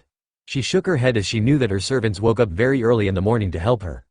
She then got up from her bed and went to the door in small steps as her body was still too weak from her sickness. She opened the door and began to walk around the house, but nothing could prepare her for what she saw next. Around the entire house, her family was all cut down. She looked at every one of them and they were as good as gone. Tears filled her eyes as she began running around the house like a headless chicken. She checked the maid's room. They were all dead. The kitchen, same thing. The front gate, same thing. Everywhere she went, everyone was dead. The girl sat with tears in her eyes, but she then heard a soft groan from the living room. She quickly went into it and saw Mary covered in his blood with a gun in his hand. The girl quickly began to treat Mary's wounds as she asked him, Mary, what happened here? Why did all this? Mary looked at her with sad eyes, and said with pain accompanying every word he said, he was right. The girl was confused. Who was right, and who was Mary talking about? She looked at him and said, Mary, what are talking about, and who is right? I don't understand you. The man then said, Usopp was telling the truth, after all. He then spit some blood as he continued, we should have listened to his warnings about today. Kaya's blood ran cold as she remembered Usopp's warning from yesterday. She didn't want to believe it. No, Klahadore wasn't going to hurt her. He was her friend, he was her companion. He wasn't some ruthless pirate going after her wealth, so she said, What are you saying, Mary? Klahadore isn't like that. He's family. She was cut off by Mary saying, Miss Kaya, it was all an act to gain our trust. He never cared about us. His only goal was to take your wealth. He was the one responsible for this massacre. Mary then straightened up as he looked at Kaya, and said, Kaya, here. He then gave her his pistol before continuing, Kaya, you must village is in danger due to him, and the only person who can stop him is you. He wants your wealth, so perhaps if you gave it to him, he will stop and leave us alone. The girl looked at the pistol before she stood up and walked outside the mansion. She then looked at the beach. And she began to walk it. She wanted to see it for herself. She wanted to know why he did what he did. After all this time they spent together only for him to betray her. It was heartbreaking and painful. She wanted answers. Back at the beach, Django was going back and forth as he looked in fear at the sight that was in front of him. The entire crew was downed by 5 teenagers who he was sure couldn't hold up a candle to him. He looked at his men and yelled, You morons, they're just kids. Get up and beat him already. We must carry on Captain's plans, or we are the ones who are going to die today. We can't, they're too strong. One of them is the pirate hunter Zoro. It's impossible. Zoro watched from the top as the men cried in pain, so he said, man, they're weak. I kinda expected more from the crew of the smartest person in the East Blue. He then looked at Robin, and asked her, are you sure this is his crew? The girl nodded her head. Usopp then said, I think it's that your monster's the problem here. I mean I knew you were strong, but this is just ridiculous. Luffy, Zoro, and Robin then began to laugh. Django down there frowned as he said as he pulled out his pendulum, alright knuckleheads, it's time to give you a power boost. So when I say, 1, 2, Django, you'll all become very powerful. The pirates looked at the pendulum as he swung it, he then began to say. 1, 2, Jan. Ah. The sickening sound of bones being twisted and crunched came from Django's body as 12 phantom arms broke his body like it was a twig. One of the men looked at Robin who said, I'm sorry, but today the power boost isn't happening. He then gulped and said, you are monsters. The girl simply giggled and said, now, you're the ones attacking a peaceful village. How about you live, and we promise to keep the pain to a minimum. The pirates shivered under her gaze. But then Django stood up leaning to a wall and said, you forced my hands, kids. I didn't want to do this, but you left me no choice. Robin tilted her head in confusion. Django then looked at the ship as he yelled, Nyabin brothers come forth. Suddenly 2 shadows jumped from the ship, and landed in front of the 5. One of them was a chubby pirate who wore red pants and had a cape on his back with cat ears on his head. The other was a slim-looking figure with blue pants, a green shirt, and green hair. He also had cat ears on his head. They looked at Django, and one of them asked, did you call us captain? Django, who was still trying to stand without support, said, yes, these 5 are interfering with the captain's plans. I want you to kill them. One of the brothers looked at them and whimpered saying, but they all look so strong. I don't think we can defeat them. The chubby one then said, I agree with him. One of them is pirate hunter Zoro. We can't against him. We'll be dead for sure. Django then roared, do I look like I care? Go, defeat them, or else the captain will kill all of us without mercy. The 2 brothers then gulped as they began to approach the 5. Usopp's sweat dropped as he said, are they seriously their secret weapon? Robin, who was watching the entire thing, then said, don't be fooled by their act. Zoro then said, I will fight them. He then unsheathed one of his swords, and went down to meet the green-haired pirate who said, you're Zoro the pirate hunter. Yeah, so what about it? Nothing, just that I will. The man then quickly jumped using claws and a glove he was wearing and tried to strike Zoro, but the swordsman blocked him as the man continued, kill you. Zoro then felt that something was off about this attack till a slapping noise drew his attention to his swords. He looked to see the green-haired pirate back away with a scowl on his face as he said, damn it, I didn't get them. Zoro scowled as he said, you were going to take my swords, weren't you, bastard? The pirate was about to speak when 3 disembodied arms grew on his body and clutched him, causing him to fall. Zoro looked at Robin who said, sorry to take your opponent, but let's wrap this up. The chubby pirate then yelled, you'll pay for this. He then ran to get Robin but was intercepted by Zoro. Zoro then put his hand swords over his mouth blade and swung forward, descending with a slash. What the pirate saw then was a shadow of a tiger as the swordsman yelled, Toragari. The chubby pirate then fell with blood gushing from his chest. Zoro then lowered his blades as he said, well, that's over. Django began to truly panic as they were late, and the captain will definitely kill them. His worst fears were then confirmed when a voice echoed through the place, what is happening here? Everyone looked to see Kuro there adjusting his glasses with his hand. The pirate captain then asked, why are you late? Django forgot all the pain and stood up saying, Captain, we were coming but we were interrupted by these children. Don't worry, we were just about to finish them off and start your plan. Kuro scoffed, finish them? It looks like they're about to finish you off. He then sighed and said, listen, I'll give 5 minutes to finish them, or I'll kill you all personally with my hands. The men jumped and began to move through the pain. The 5 stood readying themselves from another round, but they all halted when another voice arrived. Stop, trimming Kuro's claws. Everyone was confused as they looked at Kaya, who was standing there with her pistol aimed at Kuro as she screamed one more time, Cladohor, stop it. The pirate captain looked at her and said, I see, the lady of the hour has arrived at her final destination. Usopp stood there shocked as one question raced through his mind, what the heck is she doing here? He asked himself. All his effort of keeping her safe was being practically thrown outside the window with her being present here. So he looked at her and yelled, Kaya, what do you think you're doing? Run away. Django down in front of the entrance stood as he finally overcame his pain, and said, I see the girl is here. Well, now we don't have to go to the village. He then began to eye her as he said, we could just kill her here, and be done with all. Even Kuro looked shocked. He honestly didn't expect the girl to come out of her bed. Years of sealing her in her room should have made her body immobile even in the kitchen if she wanted to have a cup of water. So, he said in a cold voice, Kaya, I'm surprised that you were actually able to get out of bed, let alone make till here. The girl only stood there with defiance as she pointed her gun toward the man she once thought was her family. Cladohor, Mary told me everything. Stop this and leave. The man looked at her with a stone-cold expression and said in genuine confusion, he's still alive? He asked before adjusting his eyeglasses, but I was sure I showed him no mercy. Guess I'll have to end him once I've finished here. Kaya gaped at how casually he talked about killing someone he had worked with for years and came to the conclusion that trying to reason with him leaving peacefully won't work. Usopp then shouted again, Kaya, I said live. Your life here is in danger. I did all this to protect you and the village. When he didn't get an answer, tried to yell again only to be cut off by Kaya herself saying, and I'm doing this to save the village. This left the young man in a stunned state. The girl then refocused her sight on Kuro as she said, Cladohor, listen to me. I'll give you all my wealth, but just leave this village alone, and don't hurt anyone else. The man began to chuckle and laugh as he said, do you honestly think I want your wealth? Money means little to me. I want more than that. What I want is something you have. I want the peace of mind you have, and that won't work until you and everyone else is 6 feet under. The girl began to tremble as she heard what the man she once cared about said. She then lifted her cocked her gun and said, I won't let you. This ends here Kuro. She began to squeeze the trigger slightly, but she was shocked when he began to approach her. Kaya, do you think you can really do this?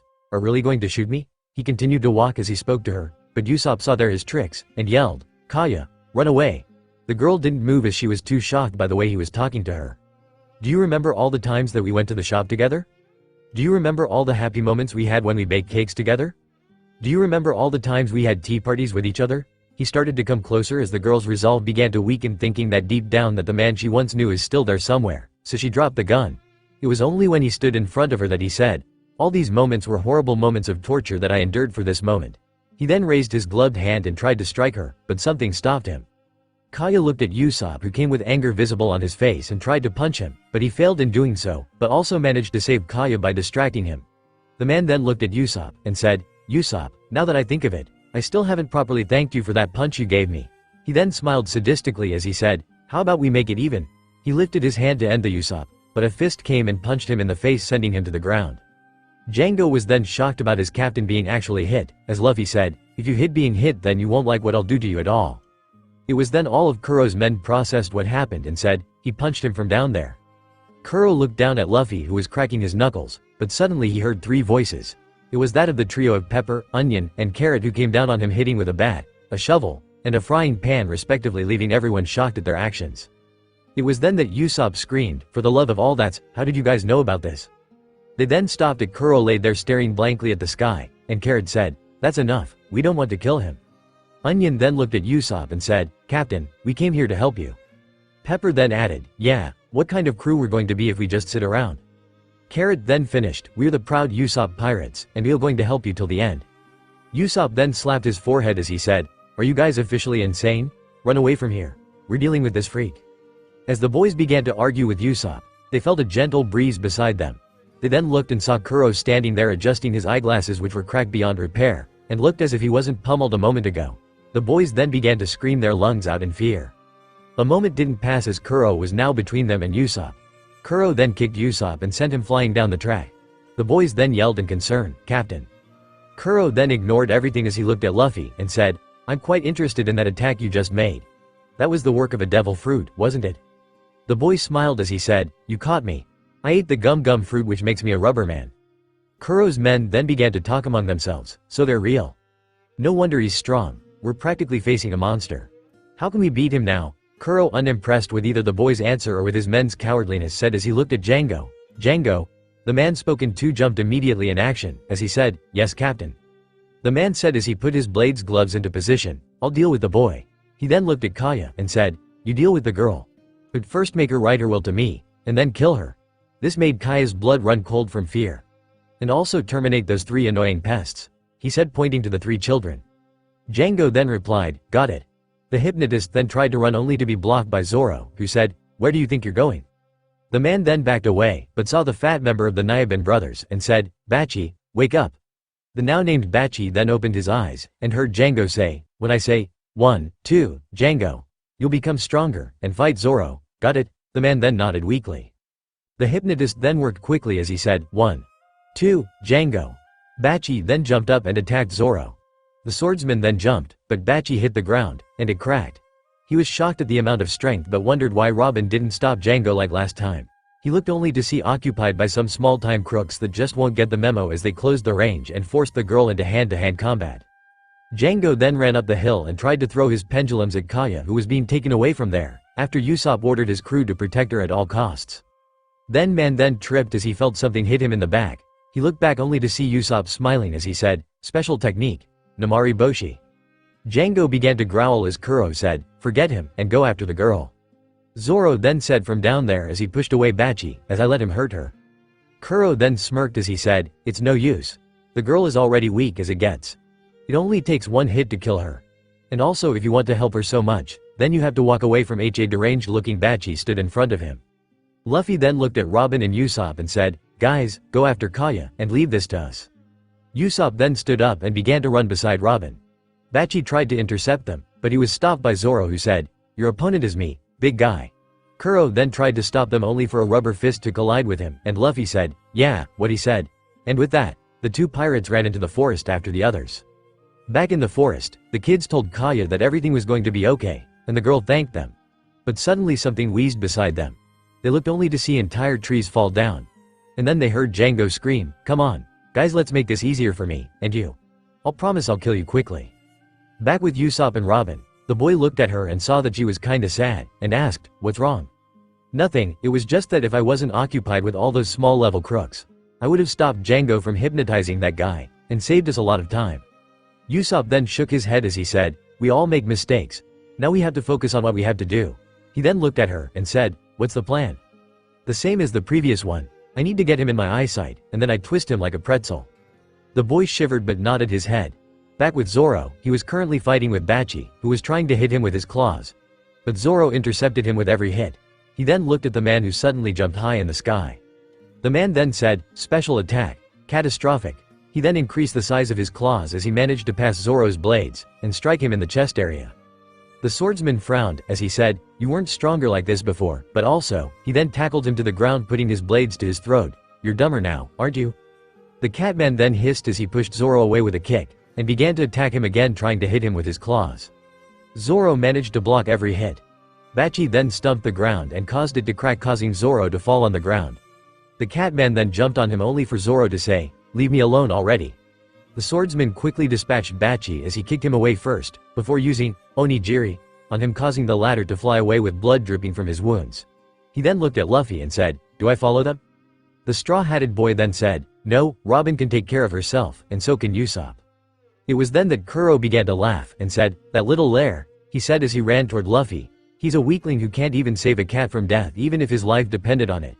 Kuro's men then began to laugh, but they were all shocked when Laugh punched Kuro once again in the face, and then turned toward them and said, "Don't laugh at Usopp." This caused them to go shut. Seeing that he wasn't needed anymore, Zoro then causally jumped to the side of the cliff, and said, "I'm going to take a nap then." Luffy then looked at Kuro who stood up and ran at him. Luffy then sent a fist, but Kuro dodged the attack. Then Luffy smiled as he said, "Then about another punch." He said as he sent another fist only for the man to disappear entirely. The boy then felt something air beside him, and then crouched on the ground as Kuro swiped his claws at him, and said as he put his feet together, "Gum gum spear." The feet then went at Kuro who once again disappeared. The man then appeared behind him, and asked, "Tell me, what drives you to protect this village so much?" Luffy then smiled, "I have a friend who lives in this village, and I'm sure you'll be sad if anything happens to it." Kuro then laughed as he said, "All that for a friend, you must be insane, but who am I to stop when you're going to die today?" "Yeah, don't worry about that. I'm not going to die," Luffy said as he smiled. Back in the forest with Kaya, the girl now rested on a tree with the children beside her. The girl knew she was very sick, and she knew that her making it all the way to the beach was a miracle by itself. She looked at the boys who were arguing about how to save her, but she said, "I'm sorry, but I'll be dead, wait. Please continue without me." The boys stopped their arguing as they looked at Kaya, and said, "No way." Onion said, "We were told by the captain to protect, and so we'll do as such." Carrot then added, "But she's really sick. We must take her to a doctor." Pepper then interjected, "But it's far away. We must protect her here."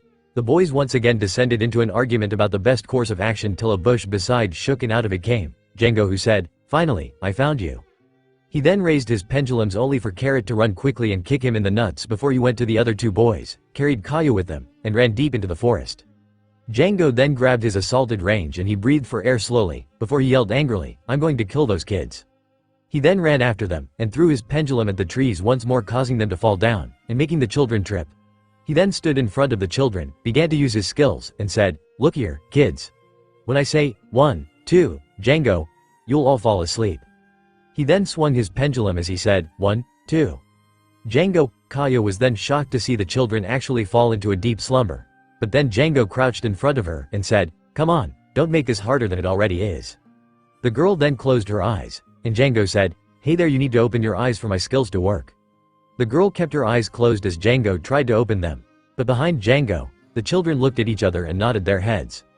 Onion and Carrot then jumped on him. While Carrot grabbed the pirate, Onion then began to put pepper in his eyes as he said, "Tell me, do you like pepper? Because I do." The man then began to roll on the ground from pain, as the children grabbed Kaya and ran with her. Pepper then said, "Activate all protection plans." The other two nodded their heads. Kaya looked at them and smiled. Onion then said, "Don't worry, Miss Kaya. You're in safe hands with the Usopp pirates." Django, after regaining his vision, stood up as he said, "That's it. Those miserable brats are going to bite the dust first." He then looked around and saw that he was alone. Wonderful. Now they took off with the girl with them. He then began to walk, but he heard rustling coming from a tree above him. He stopped a little and waited. Onion then jumped from above and said, "Take this." The man grabbed quickly him, and smirked, "Don't get too confident of yourself." The other boys began to panic as they saw their friend get caught. Django then said, "You brats have played your little pirate game for way too much time, but this time you're dealing with real pirates. So how about you all go to hell?" He then threw Onion to a tree. "Just die already." The other boys then jumped and began to attack him. First, Pepper tried to hit him with his bat, only for Django to sidestep him and kick him in the head, causing the boy to double over. Carrot then jumped from above the tree to hit the pirate in the head, but was unlucky as he was punched in the head, causing him to fall to the ground. Pepper then stood up and said, "I won't fail, Captain Usopp." He then ran lifting his frying pan as he tried to hit the pirate, but the man shrugged as he lifted his leg and put it on the boy's head while the latter attempted to strike him. Kaya, who was hiding in the bushes and who had had enough of this, jumped out and said, "Please stop." Both the pirate and the boy looked at her as she explained, "You want me to write the will, right? You have it. Just please leave them alone." The pirate then lowered his head as he contemplated something. He then looked up as he said, "But the captain said everyone dies." He finished as he kicked Carrot into a tree. Kaya, seeing that there is no reasoning with him, then leave, and pointed to her neck as she said, "If you won't leave them alone, then I won't have any choice but to kill myself." The man then instantly began to panic as he knew what will happen if the girl killed herself, and didn't write he will. The captain will turn him into sliced chicken. So he yelled at her, "Wait, stop. Don't do anything rash now." He then looked at her as he said, "I just want the will, or else I'll be getting in trouble." He then sighed as he said, "I'll leave the children alone as long as you write your will." He took out a piece of parchment with a feather and a glass of ink, and put it in front of her as he said, "Don't forget to add your signature and fingerprint so everyone knows that it's real." The girl slowly began to write her will, as the boys lay away from her on the ground. They began to talk among themselves if they should pretend to continue pretending to be unconscious, and leave Kaya. But they couldn't, as they remembered how their captain fought bravely against the pirates and decided to keep fighting till the girl was safe. As Kaya finished her will, Django then lifted it and began to examine it. He smiled as he said, "That's definitely your will, alright. It's even addressed to Calidor as you call him." He then took out his pendulums as he swung them, and said, "Now, this won't take a second, but remember that I'm a man of my word, so the children won't be harmed in any way or form." Kaya smiled as she surrendered to her fate. She closed her eyes as the man approached her, but as he was about to give her the finishing blow, Robin and Usopp arrived and the latter shot him with his slingshot directly in his stomach, causing him to fall to the ground out of breath. The man then stood up and quickly grabbed Kaya by her neck to finish her, but the children then ran to him and kicked him in the nuts again, making him release the girl. Robin then said, "Deus Fleur." Slap. Two arms then grew from his neck and began to slap him repeatedly.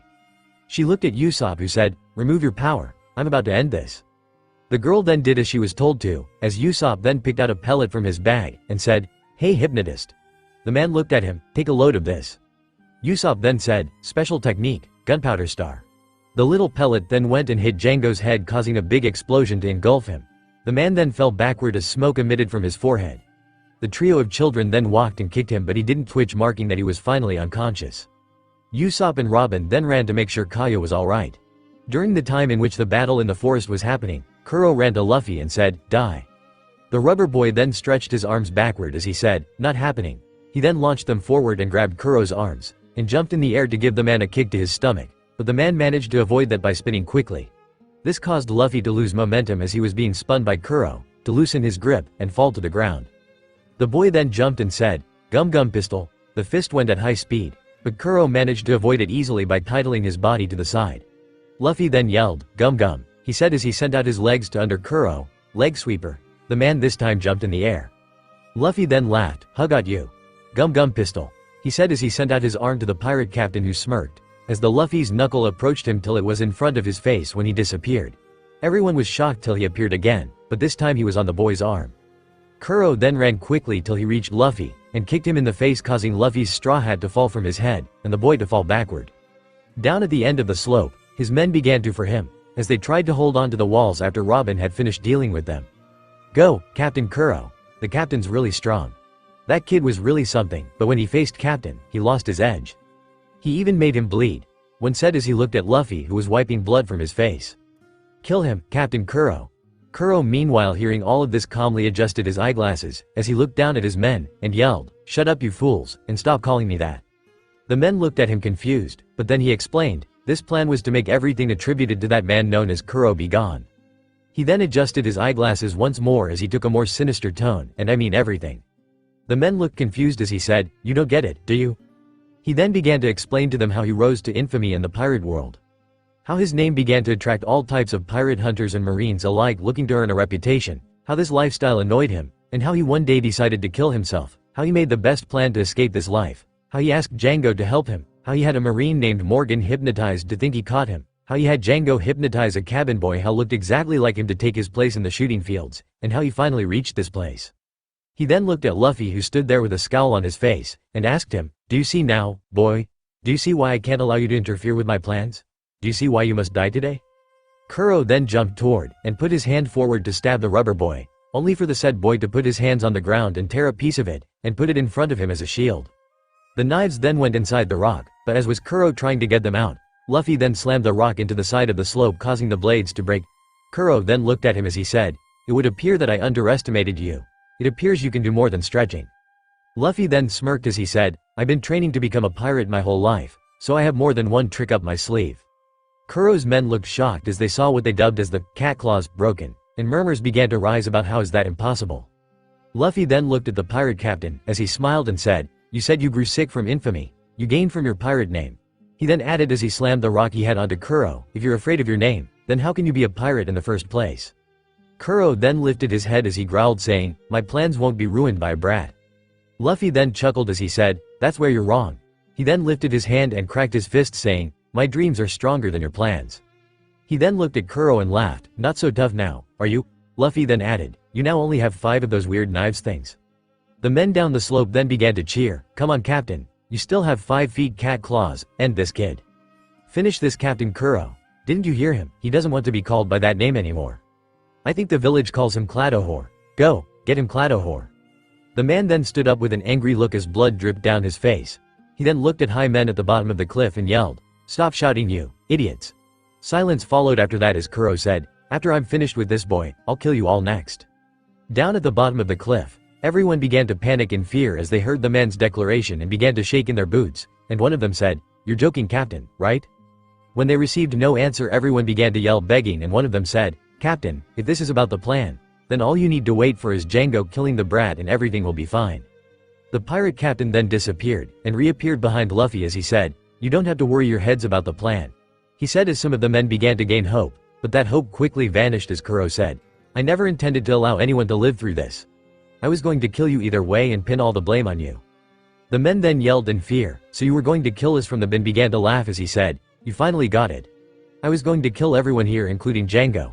He then looked at the claws and then looked back at them as he said, "This was my plan from 3 years ago to end the existence of the man known as Kuro." Luffy unimpressed with this said, "You guys are sure pretty stupid." Kuro then laughed as he said, "Losers. What is this, a child's game?" He then adjusted his glasses as he said, "Boy, let me give you a lesson about pirates. Pirates are mostly a group of outlaws that band together to follow the orders of their captain. These fools down there should continue following my plans to the letter." He then added, "Also in any pirate crew, it is known that the crew is only pawns to their captain so he can reach the means end.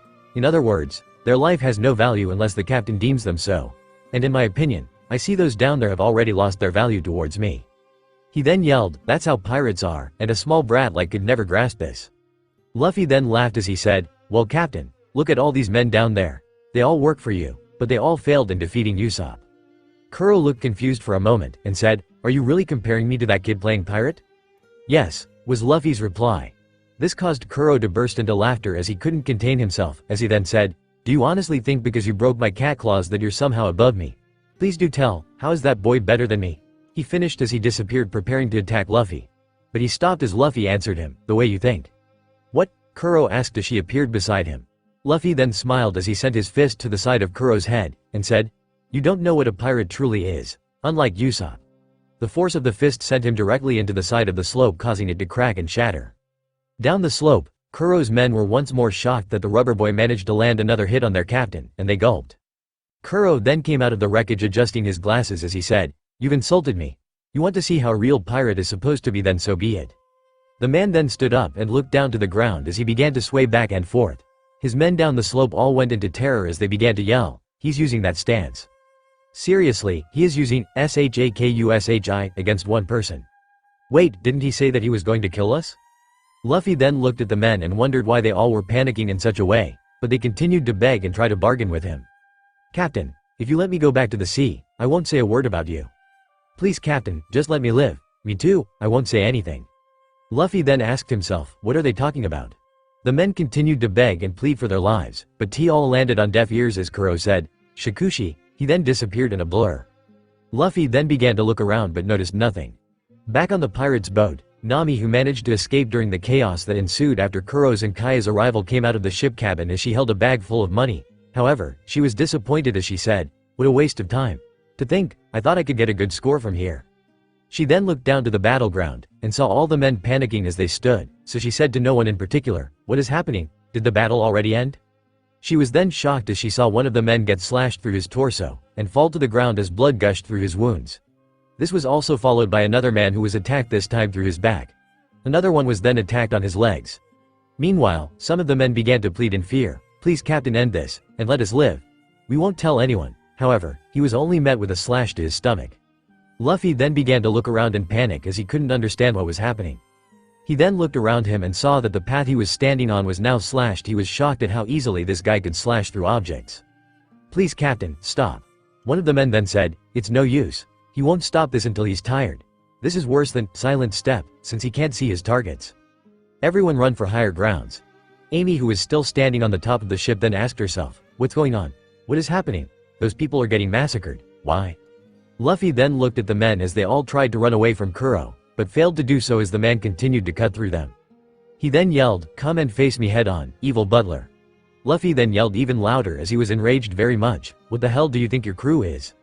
Nami only stood there shocked at Luffy's compassion and ideals, and could only say, "Luffy." Luffy then saw that the line of cuts continued to go up the path toward him, but he braced himself. It suddenly stopped as finally, a large cut appeared on Luffy's torso as he cried out in pain. But his was also Luffy actually needed to pinpoint Kuro's location, so the rubber boy bent backward as he grabbed Kuro's coat and then slammed him to the ground. Luffy then smirked as he said, "Got you." Kuro then laughed as he stood up saying, "You're truly an idiot. Defending those pawns is some heroic act. Look at them now, they're all in pain and half dead. You should have allowed me to continue my work." The runner boy then took a fighting stance as he said, "There's no way in hell that I'm ever going to be like you." The man adjusted his glasses as he chuckled quietly at Luffy's declaration, "That means that you'll survive this, which is wrong on all accounts." The man then proceeded to take his stance again, only to see Luffy jump on him, and coil his feet and arms around his torso. Kuro then yelled at the rubber boy, "Let go of me, you brat." Luffy then smiled as he said, "Yeah, not happening." Luffy then added, "Now say goodbye to that plan of yours because it's going to dust." Kuro was shocked beyond belief as he said, "What?" Kuro's men then saw this and one of them said, "Look, he got Captain." "Wait, that means we won't be killed. Go get him, rubber man."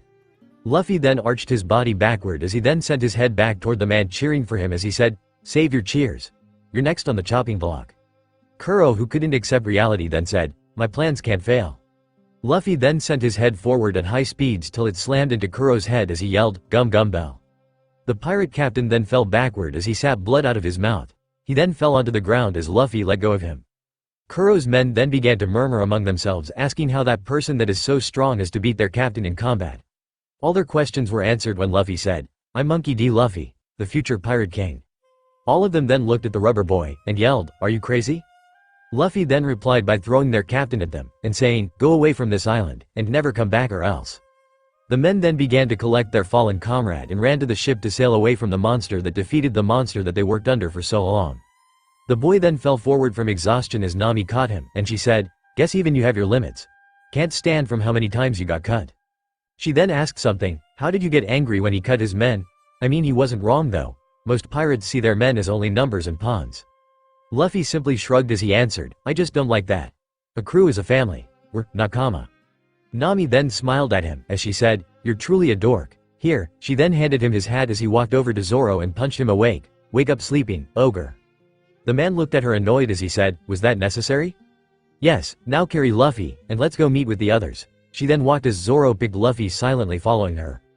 Backwards, Robin was looking over Kaya, while Usopp looked at the three boys and said, "Hey guys, can I ask a favor from you?" The three boys nodded their heads.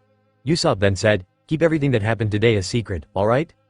The boys then began to argue about this, but then Kaya said, "Why Usopp?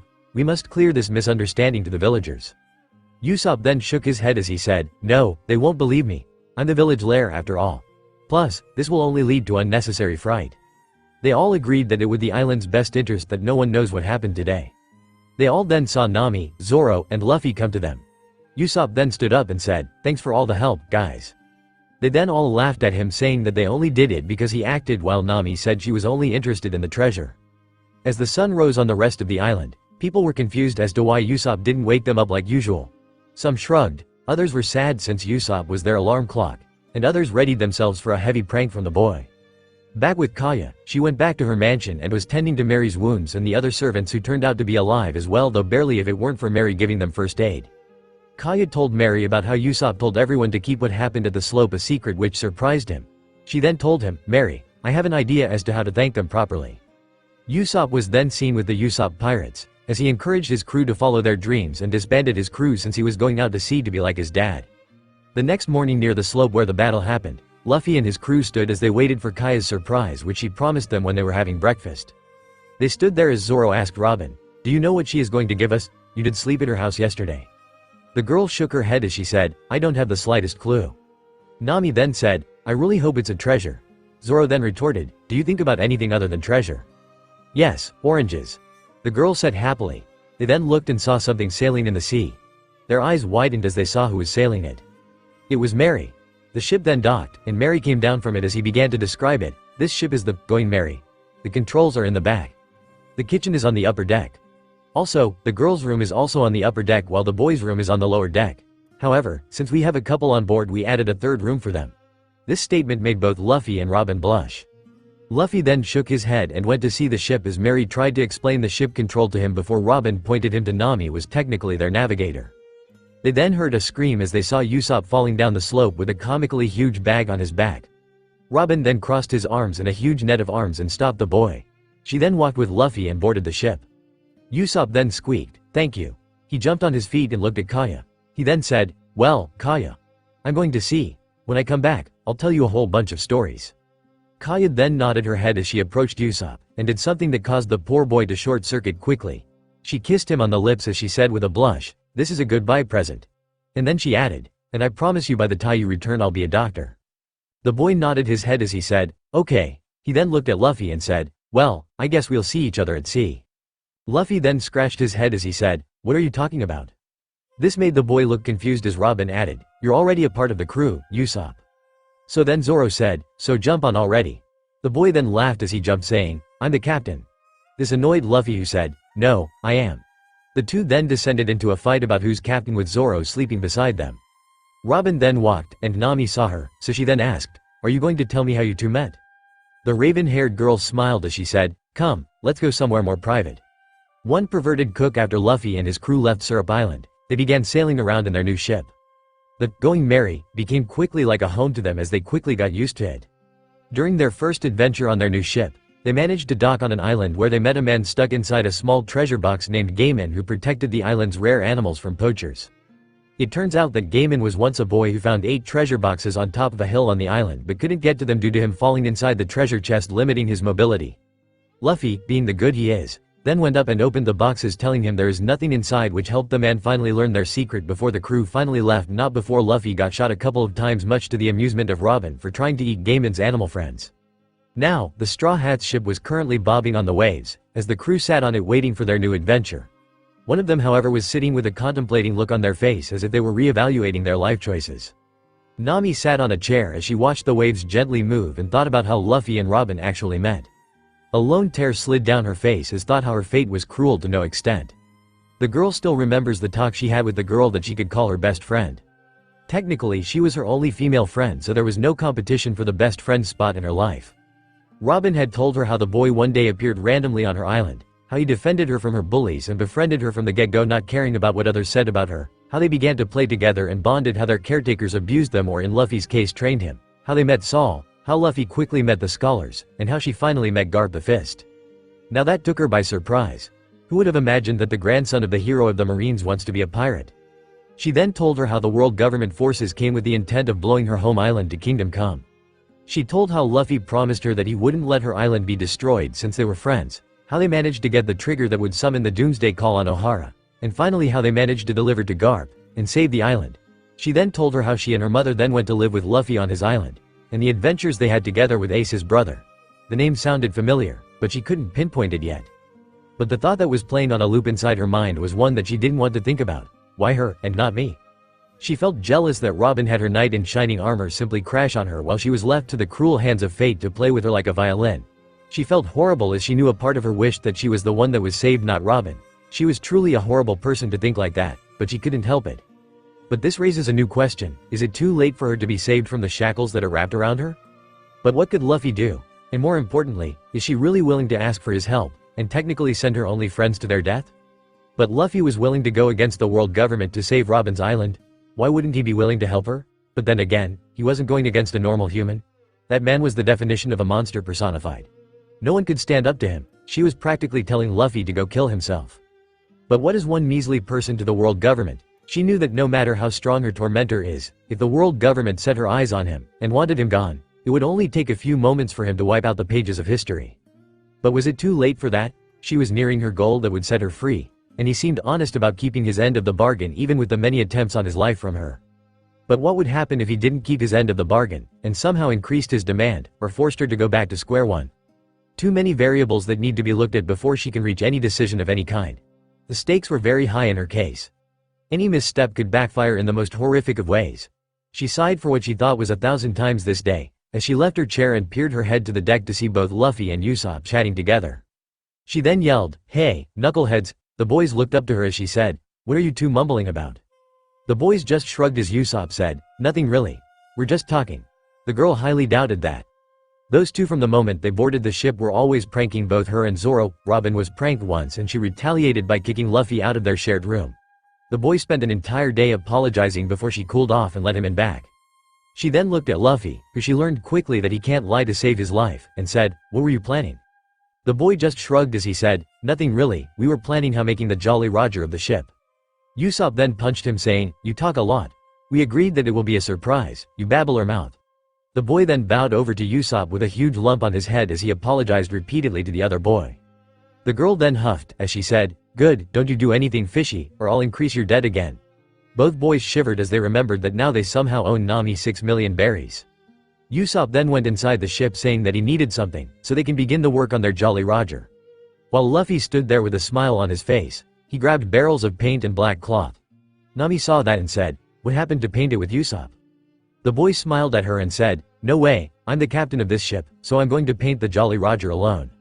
He then began painting, as paint went everywhere splashing everything unlucky enough to be near Luffy.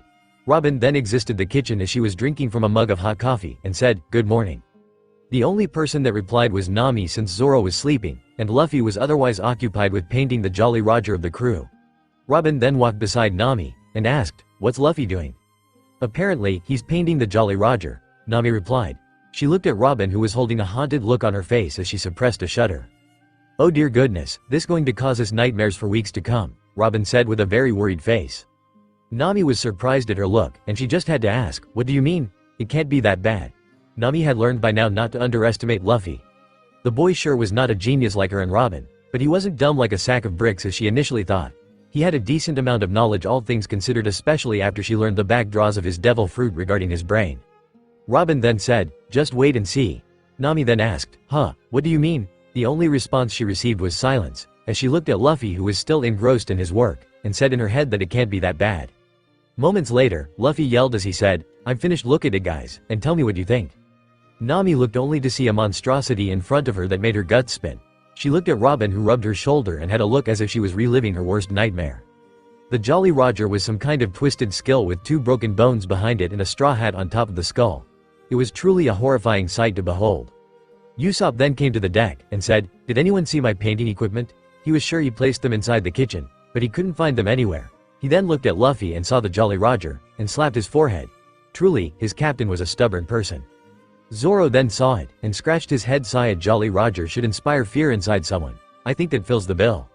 Nami then said, "I'm not sure if it's a Jolly Roger, perhaps some kind of modern art." She then titled her head to get a better angle to see it. Luffy frowned because his friends didn't like his drawing, and looked at Robin, who forced a smile on her face. Usopp then said, "Here, let me take care of this," he said as he took the boxes of paint. He then added, "I'm a world-renowned painter, you know." The others didn't believe him, while Luffy sparkled in joy as he said, "Really, Usopp?" The boy nodded as Luffy said, "You're the coolest guy ever." Usopp then went back to painting the Jolly Roger, as he stuck out his tongue in concentration. A few minutes later, he said, "I'm finished. Look at my masterpiece."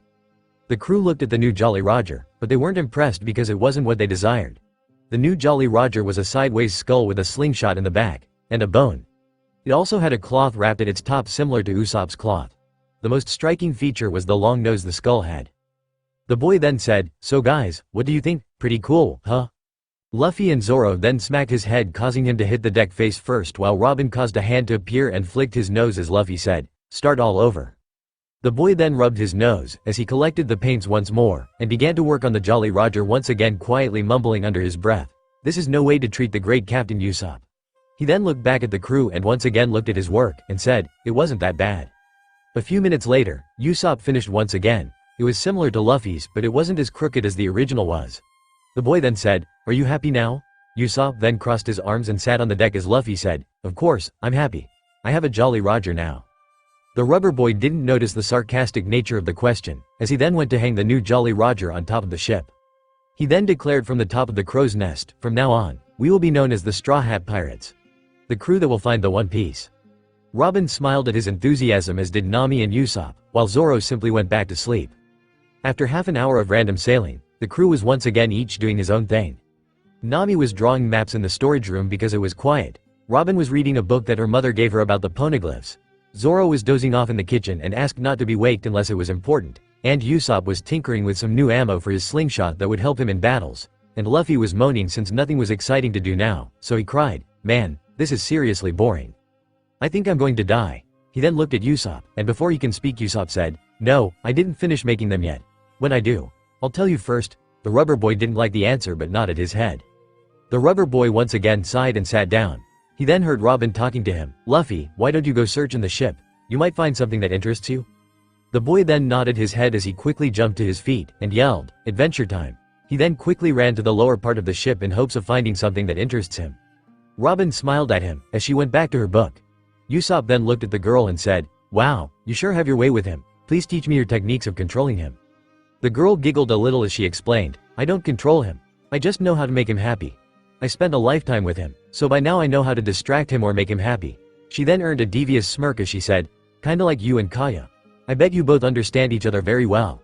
The boy blushed heavily as he flailed his arms, saying, "Hey, Kaya and I aren't like that.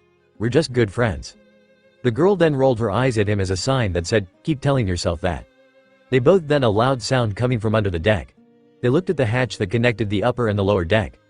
They then saw Luffy exit the lower deck with a cannon on his back, as he yelled saying, "I found a cannon, and I'm going to test it out." He then looked at his friends as he said, "Want to come and help me?" While Robin declined in favor of reading her book. Usopp was more than happy to help Luffy out with it. Luffy then exclaimed happily, "Awesome, come let's test the cannon." He then jumped to the rails of the ship as he began looking around for a target to hit. It took about 5 minutes before his eyes landed on a formation of rocks in the distance. He pointed at them and said, "That. I want to hit that." "Okay, sure." Usopp went to aim the cannon before Luffy said, "No way, I want to try first with it." The other boy shrugged as he handed Luffy the cannon out of curiosity if the rubber boy will actually hit the target. The rubber boy then looked at his target as he put the cannon in front of it, and then lit a fuse saying, "Fire in the hall."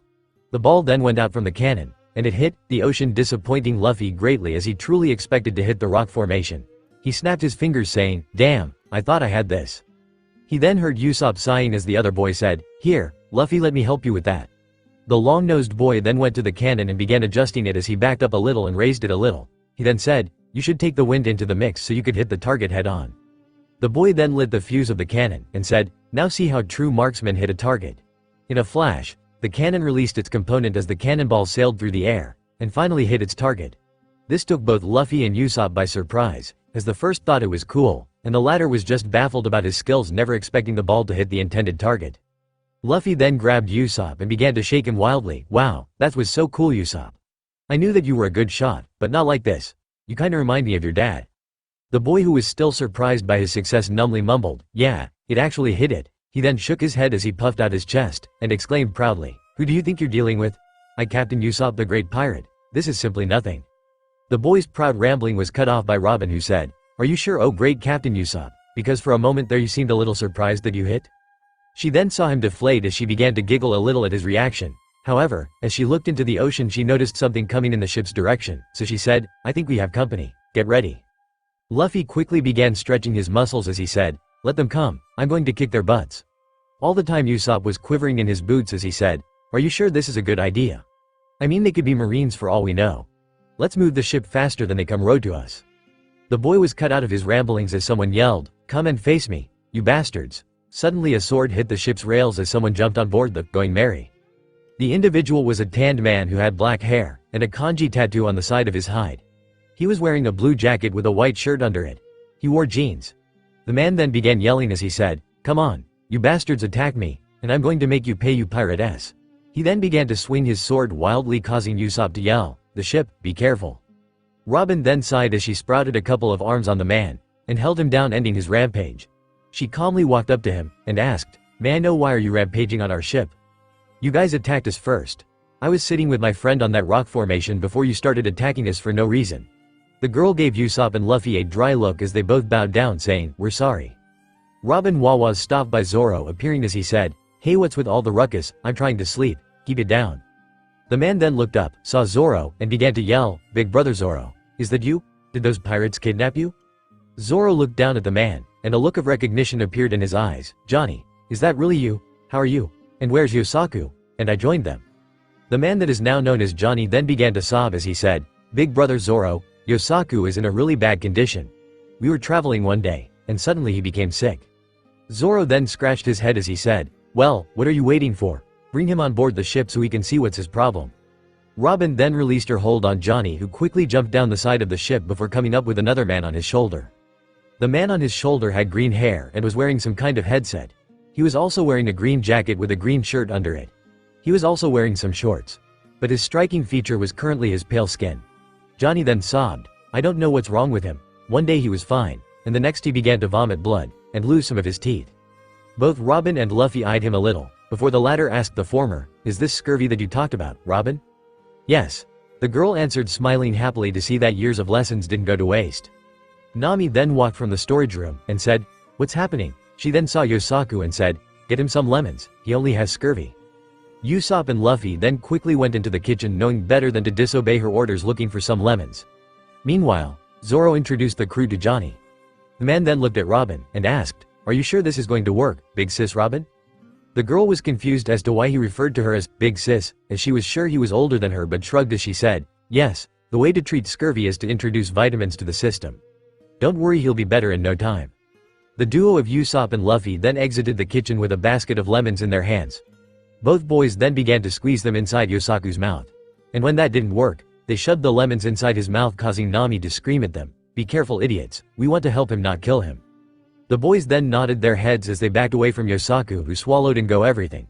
Johnny then looked at him and said, It seems "Bro, like I talk to won't me, need please you say to answer anything." my last question. He was interrupted by Nami, who You're said, willing to "Don't tell waste me your if you breath. use It will real take people days as before your you manage weapon. They it." just want to be with the She was people they shocked when cherish. Yosaku jumped from I the don't think ground there's anything declaring, wrong "I'm not with me sick providing anymore. them with that I'm not opportunity. sick anymore." He They don't grabbed wish to Johnny's hand eternally and began part to with their dance around with spouses him and before friends. Usopp and Luffy What's so joined the wrong fray. about that? Nami then yelled If you at them understood saying, humans "Stop, a you little idiots. better, This isn't how or had Sturdy also is treated." experienced firsthand the Noticing that the absolute four weren't devastation listening, of she loss, said, "Okay, aside then from the perhaps irregular you wouldn't be treatment so and cold ignoring towards normal us." healing methods, this brings up a new problem."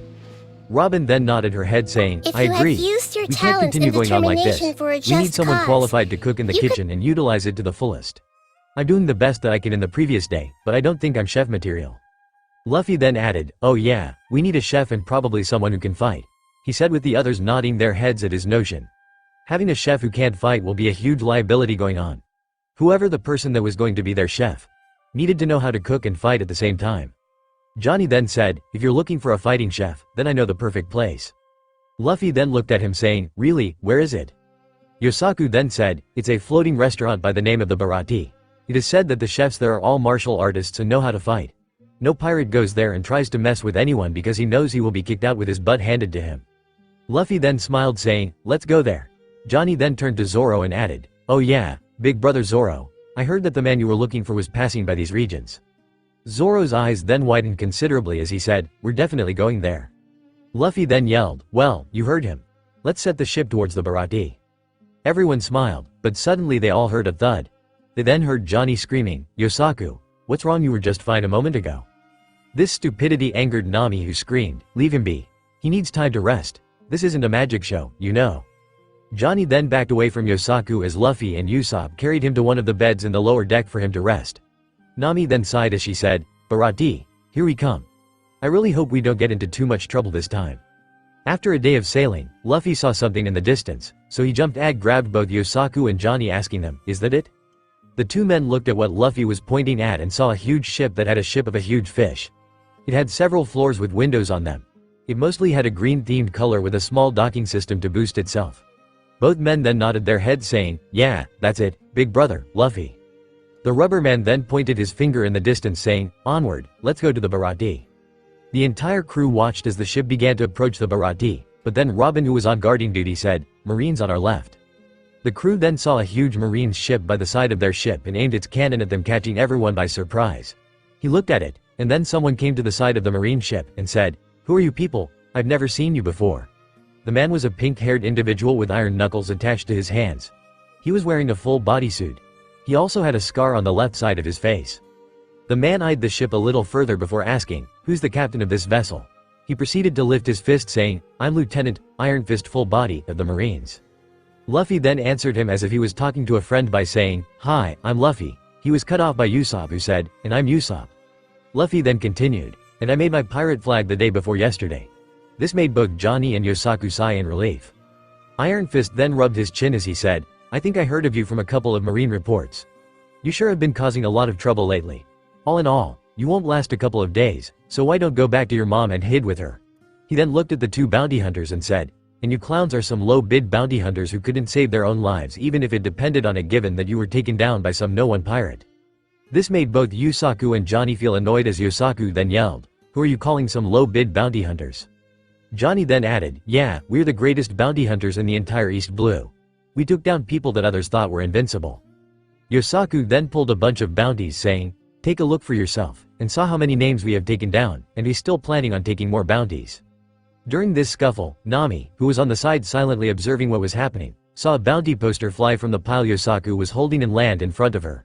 She then crouched down and picked it up, but what she saw made her color go away as she began to rub her shoulder. She then quickly hid away the poster, hoping no one had noticed her reaction. Unfortunately for her, someone did manage to see her reaction. Robin, who was on the crow's nest, watched Nami as she picked up a wanted poster that flew from Yusaku's pile, but paled when she looked at it. The Raven head then formed an eye beside Nami and saw who the bounty belonged. It was the Fishman. Arlong. This made the Raven head wonder if Nami had any type of relationship with said pirate. She then saw the Ginty in her pocket, before taking a deep breath and walking over to the others. Johnny and Yosaku, who attacked full body after brandishing their winds, were now thrown against the deck of the ship, as the Marine warned them that the next time he won't go so easy on them, and would kick their ass if they even tried a stunt that is similar to this. Full body then looked at his men, and ushered with his head to the "Going Merry." The Marines then proceeded to put a cannonball inside a cannon, which caused Usopp to scream, "Guys, they're about to sink us." Full Body then lowered his hand as he said, "Boys, send them to swim with the fish." A cannonball was then launched at the ship. Quickly jumping to action, Luffy stood on the side of the ship as he began inhaling air. He said, "Gum gum balloon."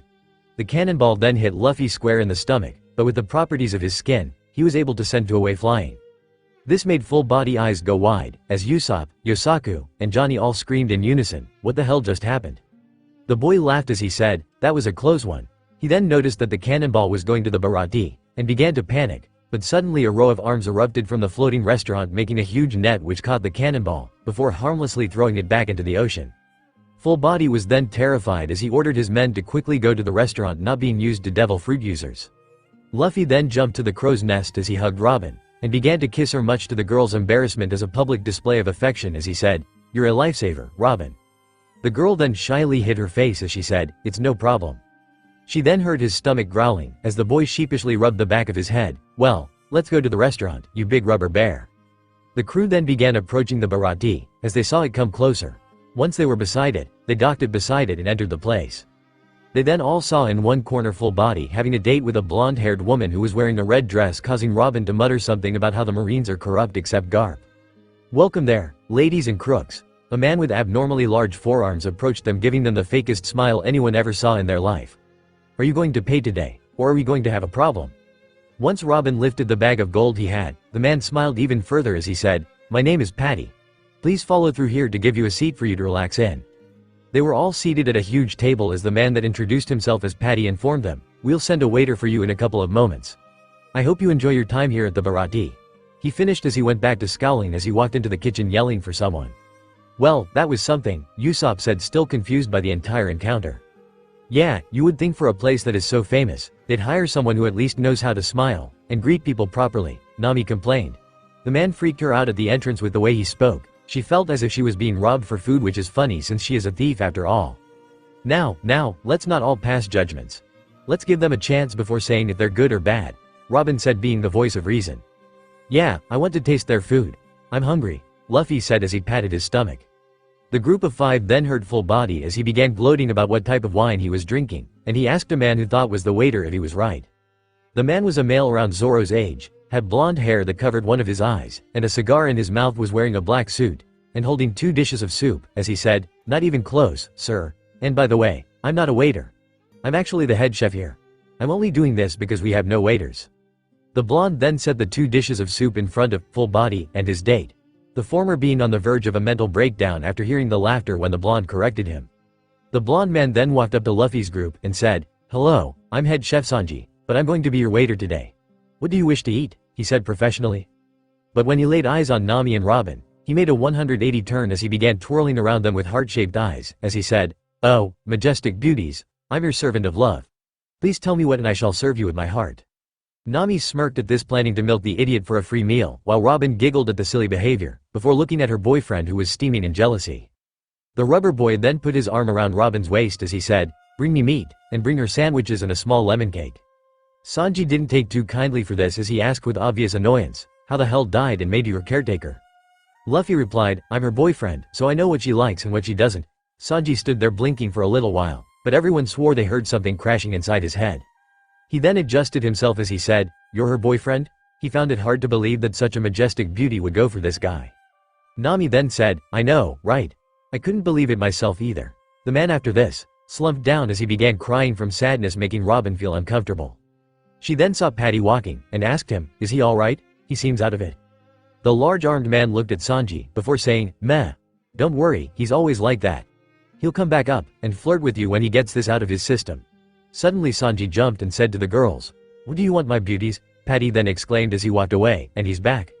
Robin said, "As my boyfriend asked you?" The blonde blinked a little as he said, "Please can you repeat that because I didn't hear you?" Robin then said, "Can you please bring me some sandwiches with a small slice of lemon cake?" The man smiled at her as he said, "Your orders are my commands, my darling." He then went twirling to Nami, asking her, "What do you want, my beauty?" The girl then smiled deviously as she leaned toward the perverted blonde, making sure to let him see her body as she said, "Well, I want some fruit salad, and please can I not pay because I don't have much money on me." This made Sanji's heart go to cloud 9 as he began twirling around Nami, saying, "No beauty will be forced to pay today." I lived to serve beauties and made them feel special. He then looked at the males and made another 180 turns as he asked them in a serious voice once more, "What do you morons want to eat here?"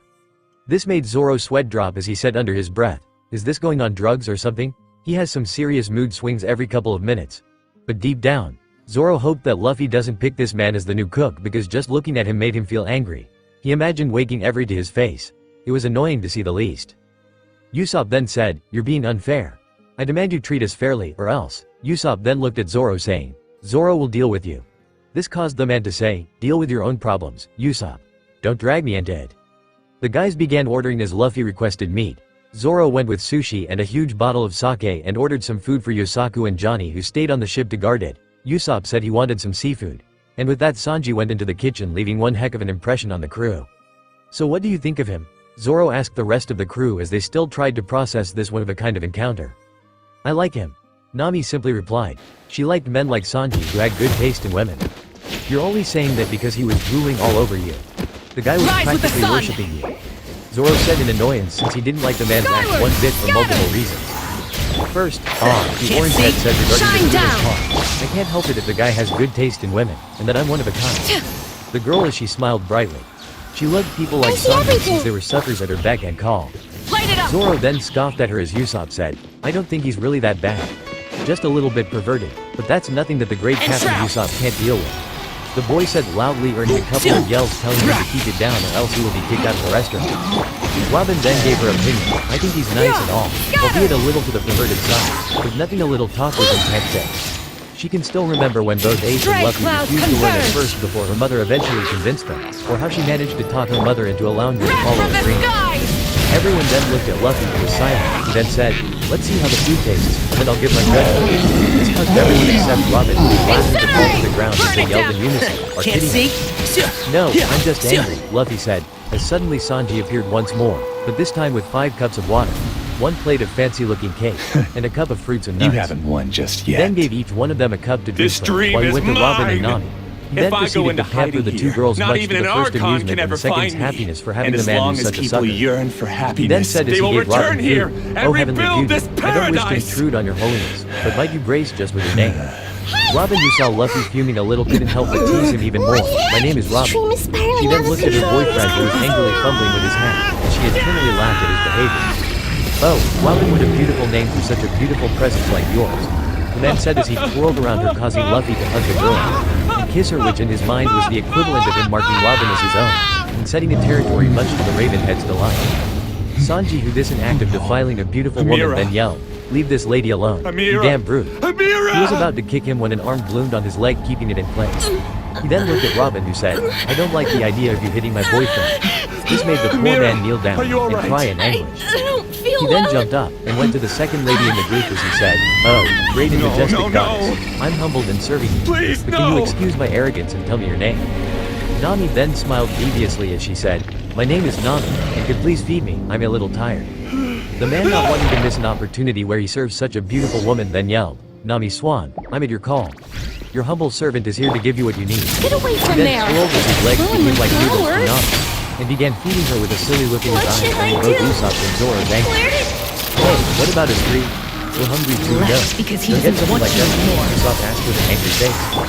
Sanji then looked at him with a serious face as he said, "Well, you got one, didn't you? So stop whining." Light up the He then looked blazing at Robin sun! directly, who was sharing her cake with Luffy, so he yelled, "Hey, that's not for you.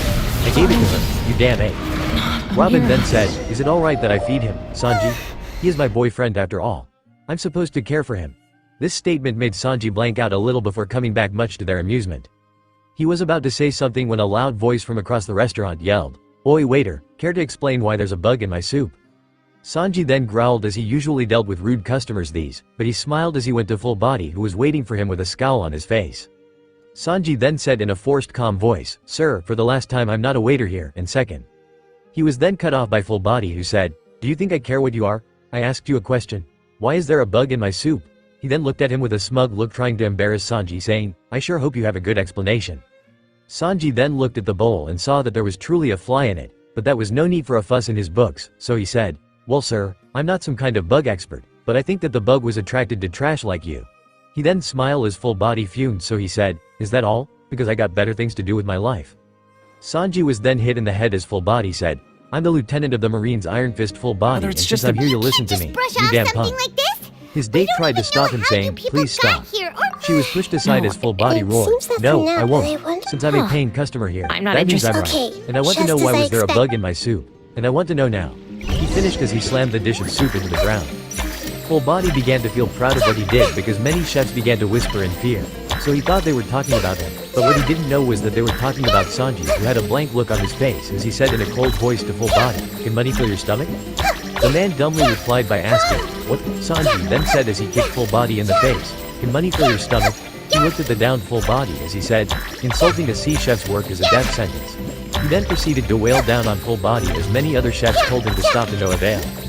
Eventually, he stopped, but that was when Full Body was a bloody mess between his hands, as he said, let this be a lesson for next time, never waste away food. Luffy, who was watching this, said much to Zoro's annoyance as the food was finally served to him, I like it. An elder voice then rang through the entire restaurant, little eggplant, chasing away my customers, again?